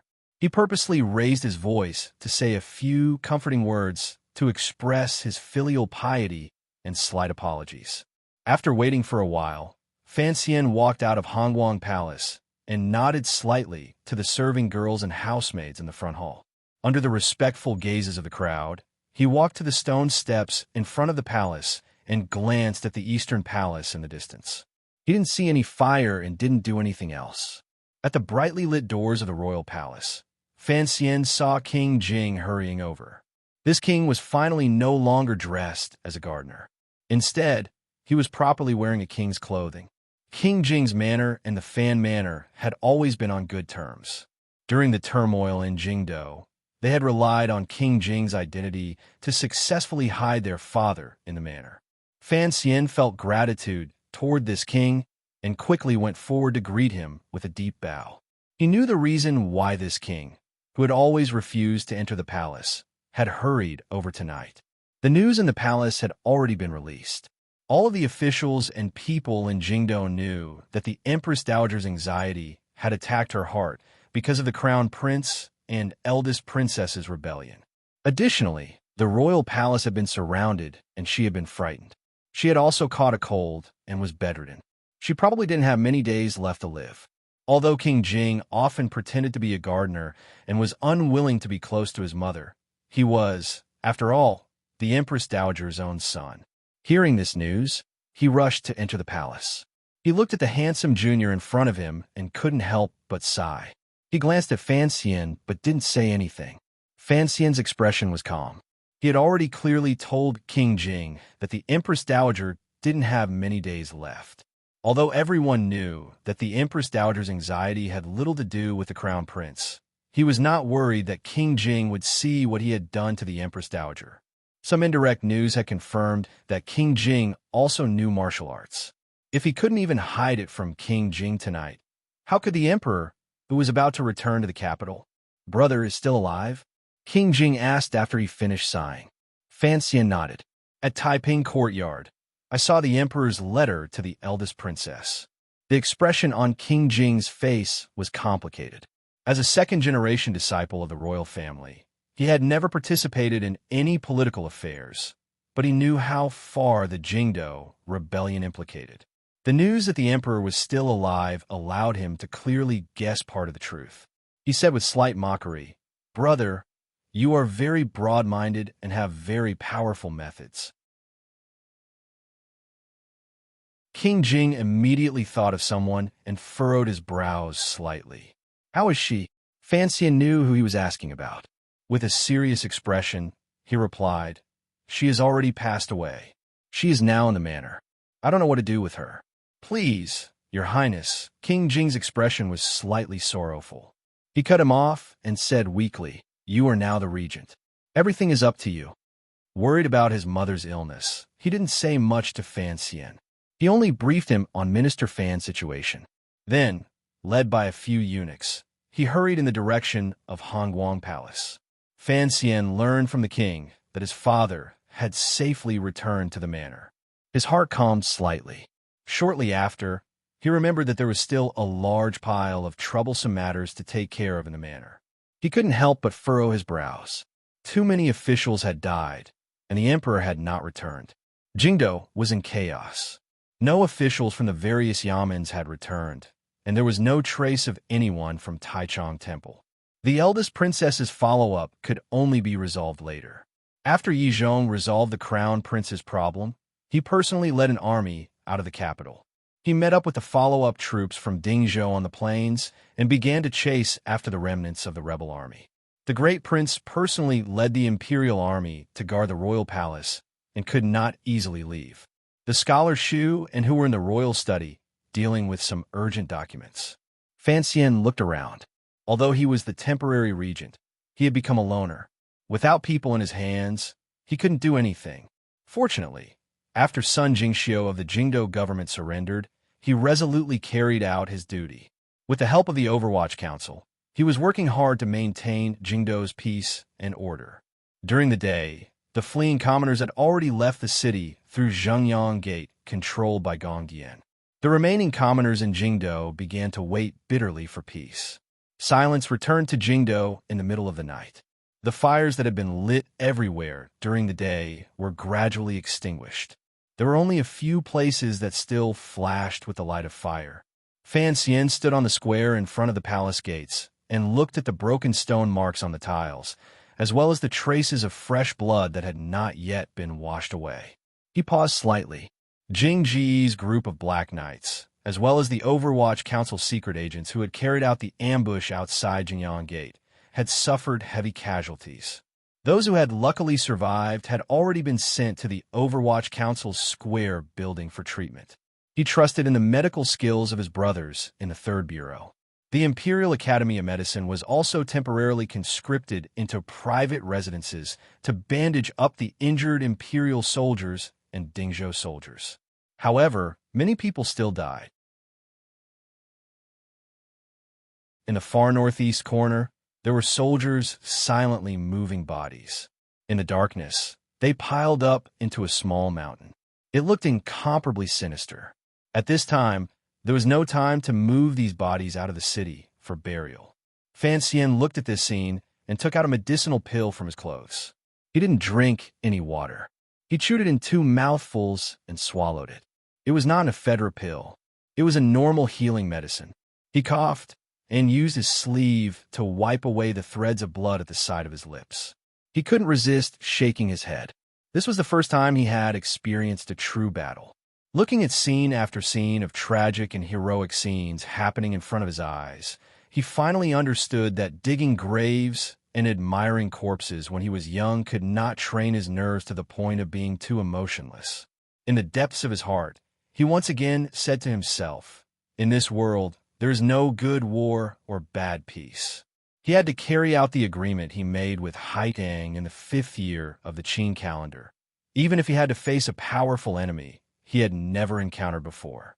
Qingyu Hall should have already been burned to ruins, Fan Xian thought to himself. In order to not raise suspicions afterward, the surrounding private residences would also suffer. After the chaos, who knew how many private residences in Jingdo would be burned and looted? Presumably, it wouldn't draw too much attention. At this moment, a rider galloped in from the northwest, startling the night that had just quieted. The people on and off the royal palace all tensed up. The exhausted imperial soldiers struggled to raise the weapons in their hands until they noticed that the newcomer was wearing the robes of the Overwatch Council. Fan Xian's eyes narrowed as he looked at the subordinate galloping in front of him. He didn't say anything, but his gaze already carried a heavy, questioning meaning. The newcomer was a member of the Qinian unit. Wang Qinian had single-handedly chosen him. His loyalty to him was without question. Thus, he had arranged for this person to secretly watch Teng Zijing's movements to prevent the old shopkeepers of Qingyu Hall from encountering any danger when they left the capital. It was clear that something had gone wrong for this subordinate to gallop in front of him. The Overwatch Council official looked into Fan Xian's eyes and reported in a low voice, "Something unexpected has happened." There were no unrelated people around, so Fan Xian said straightforwardly, "Speak." The official looked around and said carefully, "The ignition went smoothly, and there was no problem in mixing in with the fleeing crowd and getting out of the city. However, the brothers who stayed here realized that they had alerted the spies here, but we don't know who they are." Who were they? Of course, Fan Xian knew. It had to be the spies the Emperor had left behind. The things in the old shopkeepers' heads were too precious. There had to be a group of people in the palace responsible for monitoring them. Even if there was a rebellion in Jingdo, these people would still be lying in ambush. "I don't have many people on me." Fan Xian stared at him and said in a cold voice. Fan Xian stared at him and said in a cold voice, "I only gave you 20, yet you still can't solve these problems." The official lowered his head and didn't dare make any excuses. The other party's background is strong. 3 of them got away. Fan Xian no longer scolded the official because he didn't dare let too many people know about this matter. So, he carried it out very discreetly. Accurately speaking, he was taking a big risk. There were many loopholes in the original plan, so the execution was not smooth. The official raised his head and glanced at him. Using a complicated emotion, he said, "3 got away. We later chased after them and found a dozen dead bodies, and 1 person left a message for you." This sentence was difficult to understand. It didn't make any sense logically. 3 spies from the palace had gotten away. So how could they have found a dozen dead bodies? Fan Xian's heart thumped. What message? That person said there was someone waiting at home. There was someone waiting for him at home. So Fan Xian rushed home at the first opportunity. It was the second time he had entered the manor today. He ran directly to his father's study in the back garden. The unlit Fan Manor was still as beautiful as ever. The light in the study shone through the glass and onto the fake mountains and clear water. Just as King Jing had said, his father had already returned home safely. Fan Xian let out a secret sigh of relief. Without waiting for a report, he pushed open the door and entered. He saw Lady Lu packing something. Fan Xian looked around and knew that his father had finished drinking the sour berries. In a time like this, his father still had the leisure to drink sour berries. Fan Xian couldn't help but feel admiration for his determination. "Mother, are you well?" He respectfully bowed to Lady Lu. Lady Lu was now the official mistress of Fan Manor. Of course, this was because of his efforts when he first got married. Lady Lu smiled and said that she was going to comfort her daughter-in-law. She then left the study. Sitting in the armchair, the Minister of Revenue, Fan Jian, raised his head and glanced at his son. Relief and a glimmer of reproach flowed through his eyes. Ever since the incident in Jingdo, this figure of the older generation, who had been hiding everywhere in Jingdo, finally stopped hiding his thoughts. "The spies outside of Qingyu Hall were killed by someone I sent." Fan Jian gently tapped on the desk. He seemed to be deep in thought. Evenly, he said, "I don't know why you became so radical. You actually dared to carry out such a flawed plan. Did you really think the Emperor couldn't see through it?" Fan Xian smiled bitterly. His mentality had indeed undergone a great change. However, such a thing as courage often meant a flaw. He sat down and respectfully said, "Thank you, Father." He knew that his father was secretly training the Tiger Guards for the royal family. It would not make sense if his father didn't have some hidden power. It was not surprising that his father had sent people to kill the spies of the internal court. Furthermore, since he had told Yi Zhong the shocking news of the Emperor's survival, his father also knew about it. Killing is easy. The explanation afterward is what is complicated, Minister Fan said thoughtfully. Even if Jingdo is in chaos and the army is killing, have you ever thought that the old shopkeepers of Qingyu Hall would coincidentally all be burned to death in the fire? You placed a dozen bodies in the fire. That was just deceiving yourself. Fan Xian listened quietly to his teachings. And those spies of the internal court, even if you used the power of the Overwatch Council to kill them all, how can you guarantee that your subordinates didn't have the Emperor's spies? They acted separately. Other than the Qinian unit, no one else knew the inside story, Fan Xian explained. All right, even if the Overwatch Council has been turned into a metal plate by Chun Pingping, let me ask you after this who will explain to the Emperor why all the spies of the internal court watching Qingyu Hall died, without a single one left. Fan Xian was speechless. Only now did he understand that even if they killed people to silence them, the deaths of the spies of the internal court, who should not have died at the hands of the chaotic army, would still arouse the Emperor's suspicions. Furthermore, these old shopkeepers still have family in Jingdo. Fan Jian looked at his son and said evenly, "Do they really want to leave? Do they dare to leave? I only had Teng Zijing send the 4 old shopkeepers away. Qingyu Hall must have people alive for it to conform to common sense. Do you understand?" "Understand." A layer of cold sweat appeared on Fan Xian's forehead. As for fighting with the spies of the internal court and having designs on the old shopkeepers of Qingyu Hall, it is not you or me. It is the eldest princess. Fan Jian's gaze became cold. Those dozen bodies were Xinyang's suicide soldiers. Since we want to convince the Emperor, we have to make him believe it. The person who acted had this need. The eldest princess knows the importance of the palace treasury. Of course, She would want to fight for Qingyu Hall. Only she has this ability and this thought. Fan Xian was completely convinced. Minister Fan suddenly sighed and said, "NG, I don't know what you are thinking or why you're doing this, but you have to remember, in the end, you are a person of the Qin Kingdom. I am also a person of the Qin Kingdom. No matter what, don't do anything that will harm the foundation of the Qin Kingdom." Fan Xian's heart jumped. He knew his father had seen through his plans at a glance. He wanted to defend himself, but he couldn't bear to lie and deceive his father. He could only helplessly remain silent. Fan Jian looked at his son and sighed again. Shaking his head, he said, "I won't scold you. In the end, this palace treasury is your mother's. Although as an official of the Qin Kingdom, I don't want to see certain things happen. You can do whatever you want." Fan Xian's entire body shook. He hadn't thought his father would make such a decision. His father would not lie to him or harm him. He knew the importance of the palace treasury to the Qin Kingdom's unification of the world. So why would he still help him? "I'm already old, and I don't have much power." Perhaps Minister Fan knew something.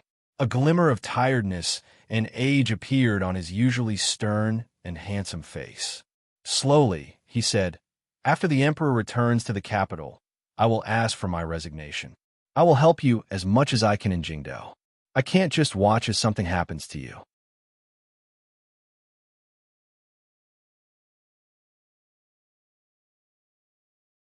Chapter 583. Why?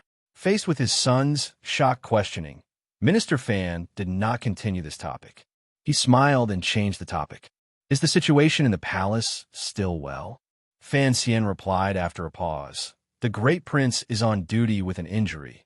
The Empress Dowager is seriously ill, and the crown prince has already been locked up in the Easter Palace. There shouldn't be any problems." Fan Jian nodded. A glimmer of softness gradually appeared in his eyes as he looked at him. He sighed with admiration and said, "You've only been back in the capital for 7 or 8 days. To be able to protect Jingdou for the emperor under such difficult and dangerous circumstances, it has to be said that your improvement has already surpassed my expectations. You have performed very well." Receiving his father's praise, Fan Xian did not feel any joy in his heart. He smiled bitterly and said, "The great prince and I fought to the death in Jingdou. Who would have thought that the emperor had calculated everything? If it wasn't for the Dingzhou army's final betrayal, we would not have been able to hold the royal palace today, no matter what, without waiting for him to finish." Fan Jian waved his hand and stopped him. "The emperor plans deeply and thinks far ahead. His sacred heart is vast. He is not someone that we, as officials, can vainly speculate about." His tone revealed a glimmer of unnaturalness. He continued to speak and sighed. "The problem with the Yi family has truly exceeded everyone's expectations. A few years of coercion was actually the emperor's hidden pawn." He looked at Fan Xian and revealed a slightly scholarly smile. "From this, it looks like after the attack in the valley in Jingdou a year and a half ago, the judgment was correct. I was wrong." Fan Xian was silent. After the attack in the valley last year, he and his father had once studied the problem of the city guarding crossbows. Later, although they knew it was the old Qin family's doing, they had wondered if the emperor would take his anger out on Yizhong. From this, they talked about the Qin kingdom's various military divisions. Surprisingly, during these 20 years, other than Yizhong, who had always been the commander of the Jingdou garrison, the commander of the royal palace's imperial army, and the head of the internal guards were both under one person. At the time, Fan Xian had suspected this. Since the emperor had once trusted the Yi family so much, why did he force the Yi family to ally with the second prince and lean toward the eldest princess's side? However, Fan Jian had given what he thought was the reason. Fan Xian thought it was reasonable, so he let go of this question. Unexpectedly, in the Jingdou chaos, this question finally revealed the truth of the emperor's hidden and suspicious weakness. The emperor had constructed a huge mystery. Not only had he fooled the eldest princess and everyone else in the world, he had even fooled Fan Jian, a trusted aide who had grown up with him since childhood. Speaking of the attack in the valley, the white snow, red blood, and heads in front of the Bureau of Military Affairs involuntarily rose in front of Fan Xian's eyes, as well as his own arrogance. He couldn't help but laugh bitterly. In front of the emperor and eldest princess, his arrogance back then seemed childish and laughable. His heart, he asked, "Father, why Qin, Qin, Emperor Qin?" This was not only his question, it was also the question of many people. However, in a struggle for imperial power and the struggle for the power of the world, everyone naturally thought that the Qin family's betrayal was like every other internal strife in the history books. It was a matter of course. However, Fan Xian heard the eldest princess's words before she died. A poisonous flower bloomed in his heart. He began to pay particular attention to this question. Although the Qin family had a 10% share in the Ming family, and the Qin family had secretly ordered the Jiaozhou Navy to massacre the island, for an elder of the military, just his face was enough for the emperor to easily let this matter go, as long as he remained loyal to the emperor. What kind of person was the emperor? If he had not never doubted Qin Ye's loyalty, how could he have allowed him to stay in the position of the Bureau of Military Affairs for so many years? These years, the old Qin master had always said he was ill and did not go to court. The position of the head of the Bureau of Military Affairs had never been empty. After he spoke of this question, Fan Jian did not think deeply about it. He directly and coldly said, "It was also on the day of the attack in the valley that I once said, the Empress's father's head was cut off by me. Who knows if the heads that should have been cut off were actually all cut off?" Fan Xian's heart trembled. He understood his father's meaning. The old Qin family, standing on the eldest princess's side in rebellion, perhaps had something to do with his mother's strange death 20 years ago. Back then, when I followed the emperor to Shihu to fight, Chun Pingping was moved to the Yinjing area to deal with the emergency situation in the north, and Yi Zhong was stationed in Dingzhou to hold the line for the emperor. Fan Jian lowered his eyes and slowly said, "At that time, Qin Yi was following the court's old practice. As the head of the Bureau of Military Affairs, he controlled the center of Jingdou's military power. If he was also involved in the Jingdou rebellion, no one would find it strange. It was very strange. If the old Qin master was also one of the main culprits behind Yi Qingmei's murder, then why was the Qin family not implicated in the night of Jingdou's bloodshed 4 years later, when the empress's clan was completely slaughtered and Jingdou's nobility was massacred? If the emperor, Chun Pingping, and his father had joined hands to avenge his mother, how could they have let the old Qin master go? Meeting Fan Xian's questioning gaze, Fan Jian slowly said, "The problem is there has never been proof that the Qin family was involved in this matter. Just like the Empress Dowager, at most, they're guilty of conniving." Fan Xian furrowed his brows slightly. Chun Pingping had once said this to him. Concerning his mother's death, the Empress Dowager should not be the main culprit. She could only be guilty of conniving. After discussing it with his father, Fan Xian suddenly thought that Director Chen probably had other thoughts in his heart. He had boundless suspicions about the role the Qin family had once played. The person who could best prove Chun Pingping's intentions toward the Qin family was the deputy commander of the Black Knights, Jing Ge. Why did Chun Pingping still secretly take such a dangerous figure who wanted to destroy the entire Qin family? Was it to make a move against the Qin family in the future? A chill rose in Fan Xian's heart. If the Qin family was truly, as Chun Pingping suspected, involved in Yi Qingmei's murder, why was he still alive? Thinking of this, a cold current began to surge out from within his body.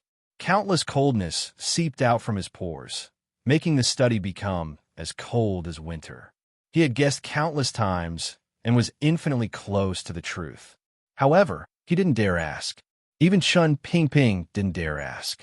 Furthermore, Chun Pingping had heartlessly separated himself from him and didn't give him any chance to open his mouth.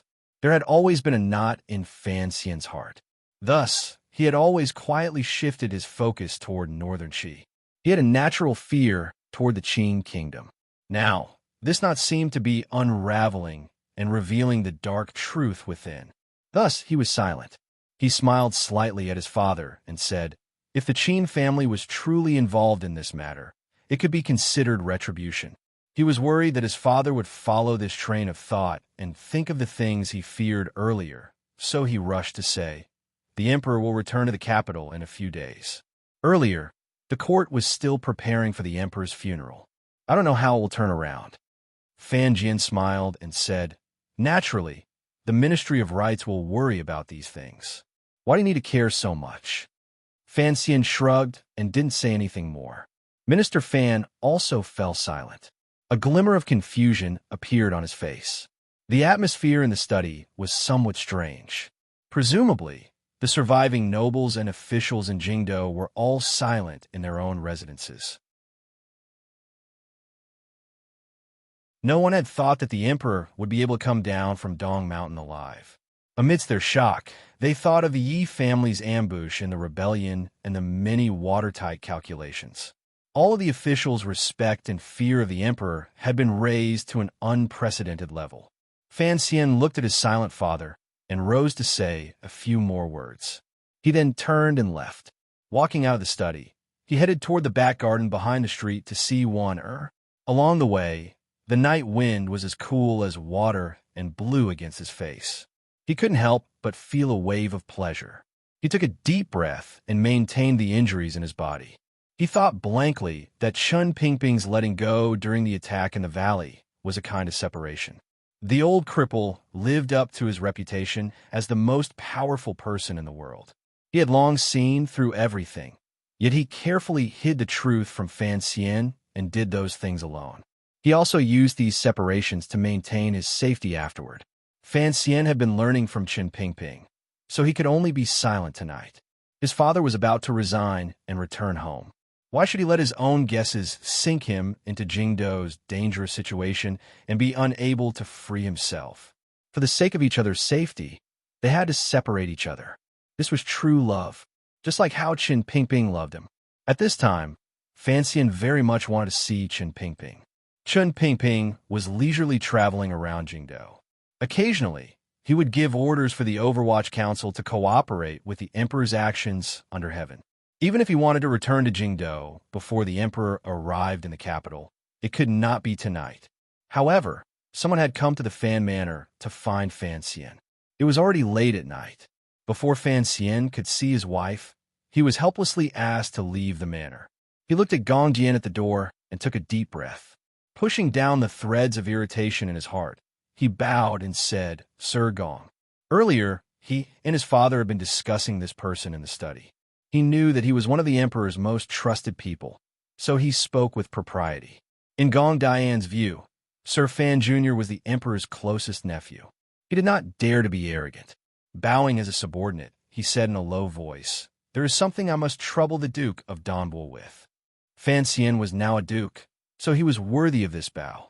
Furthermore, in the few days before the Emperor returned to the capital, he was still a regent. Hearing the word trouble, Fan Xian knew it was going to be big trouble. He couldn't help but feel a real headache coming on. Too many people had died in Jingdo, so Fan Xian's mood was not very good. Battles were still raging around Jingdo, but the inside of the city had gradually calmed down. He desperately needed to rest and think. Being disturbed by someone, he did not have a good expression. However, was it so easy to be regent? Fan Xian forcefully pushed down the irritation in his heart and looked at him. Doing his best to calm down, he said, "What is it?" Gong Jian looked at him with some hesitation and difficulty. Even during the day, when he had attacked the military elder, the old Qin master, amidst tens of thousands of rebel soldiers, it had not been this difficult.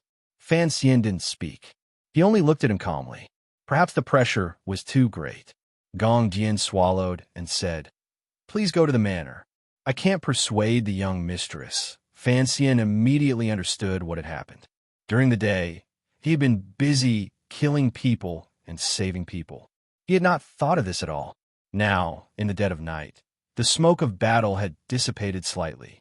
He immediately thought of the big trouble the Yi family was about to encounter after they had followed the Emperor and made great contributions. The commander left the capital in pursuit and ordered me to bring the young mistress back to the manor. Unexpectedly, the young mistress refused to obey. Gong Dian had stood guard at Zhenyang Gate for a long time at night. He knew that in Jingdo, probably only Fan Xian could handle this matter and had the right to handle royal matters. Thus, he no longer cared about Ding Zhou's face and spoke of the problem straightforwardly. Fan Xian continued to look at Gong Dian calmly and allowed him to speak. There was no disdain or mockery in his eyes. However, it made Gong Dian feel an inexplicable sense of unease and shame. Fan Xian took a deep breath and didn't say anything. In this entire matter, of the people still alive, the ones who suffered the most were probably Wan and her close friend, Yiling His wife was heartbroken over the death of her mother. Yiling grievance and anger would probably not be any less. When Yiling married the second prince, it could be said that they were congenial. However, no one would have guessed that this marriage was only a part of the plan between the emperor and Yizhong. In other words, Yiling couldn't even be considered a pawn. She had only given up her feelings and marriage to become a bargaining chip for the Yi family to win the eldest princess' trust. Only when things came to a head did she suddenly realize that her father had wholeheartedly wanted to defeat her husband. Of course, her husband had wholeheartedly wanted to use her to control the Dingzhou army. Thinking of this, Fan Xian couldn't help but think of the words the eldest princess had said before she died. The men of the world were all controlled by fame, power, and the so-called ideal of uniting the world. They truly were not good people. Perhaps that included himself, but he asked himself if he could do such a thing. He felt endless loathing for Yi Zhong, who had sold his daughter. Gong Dian seemed to guess what he was thinking. His expression was very unnatural. Fan Xian shook his head and said, "Is the second prince also locked up in the manor?" Gong Dian made a noise of acknowledgement. Fan Xian lowered his head and said, "It's fine. On Dong Mountain, the emperor once said not to kill, if possible, particularly Qingze." Gong Dian raised his head in shock. He knew of the news of the emperor's survival, but this was the first time he had heard that the emperor had personally given such an order to Fan Xian. If the emperor was truly willing to leave the second prince with his life, it would be a great blessing. Everyone in Dingzhou actually liked Yiling Now that the truth had been revealed and Yiling was mourning in the manor, all of the Dingzhou soldiers felt incomparable shame and unease. Hearing that the second prince did not need to die, Yiling did not need to be a widow, which made it easier to explain. Fan Xian sighed in his heart. Thinking of the emperor's orders on Dong Mountain, only now did he understand that the emperor had already confidently calculated that he would return to the capital safely and that the eldest princess would lead the crown prince and second prince in defeat. Thus, he had purposely reminded him to leave the second prince with his life. Leaving the second prince with his life was actually leaving Yiling a man and a sliver of face for the Yi family, who had performed meritorious service. Otherwise, if the second prince suddenly died, what would Yiling do? With the endless discussion under heaven, how would the Yi family live? Although the emperor had long calculated, Fan Xian still went to the manor.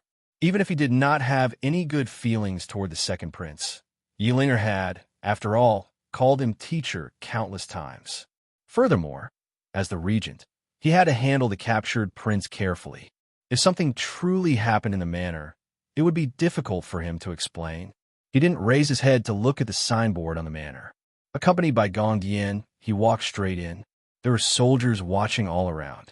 Even if the second prince still had strength in his hands, it would be difficult for him to transform into a mosquito and fly out of this cage.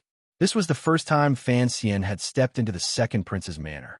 He couldn't help but feel strange. He didn't know what this brother, whose appearance, and temperament were similar to his, was thinking. Gong Dian stayed outside the rear courtyard, while Fan Xian went in alone. The garden was quiet and secluded, completely unlike the grand scene a manor should have. There were still lights in the room.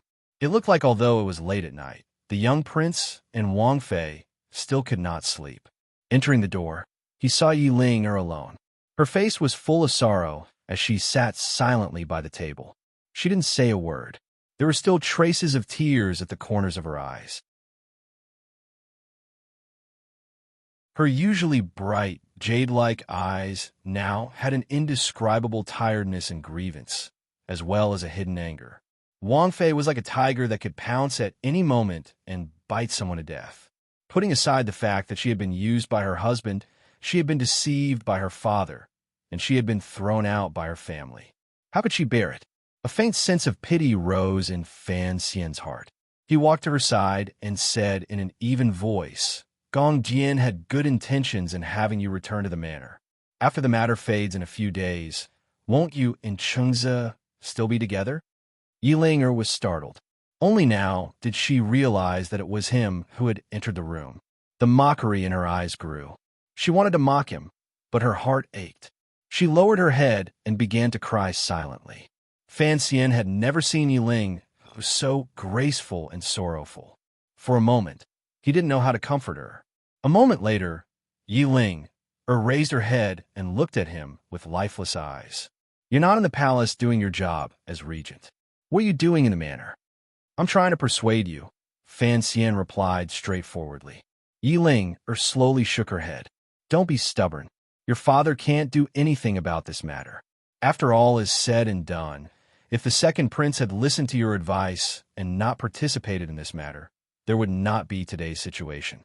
Looking at Yiling's sorrowful appearance, Fan Xian became angry for no reason. These years, he had used all his strength to attack the second prince.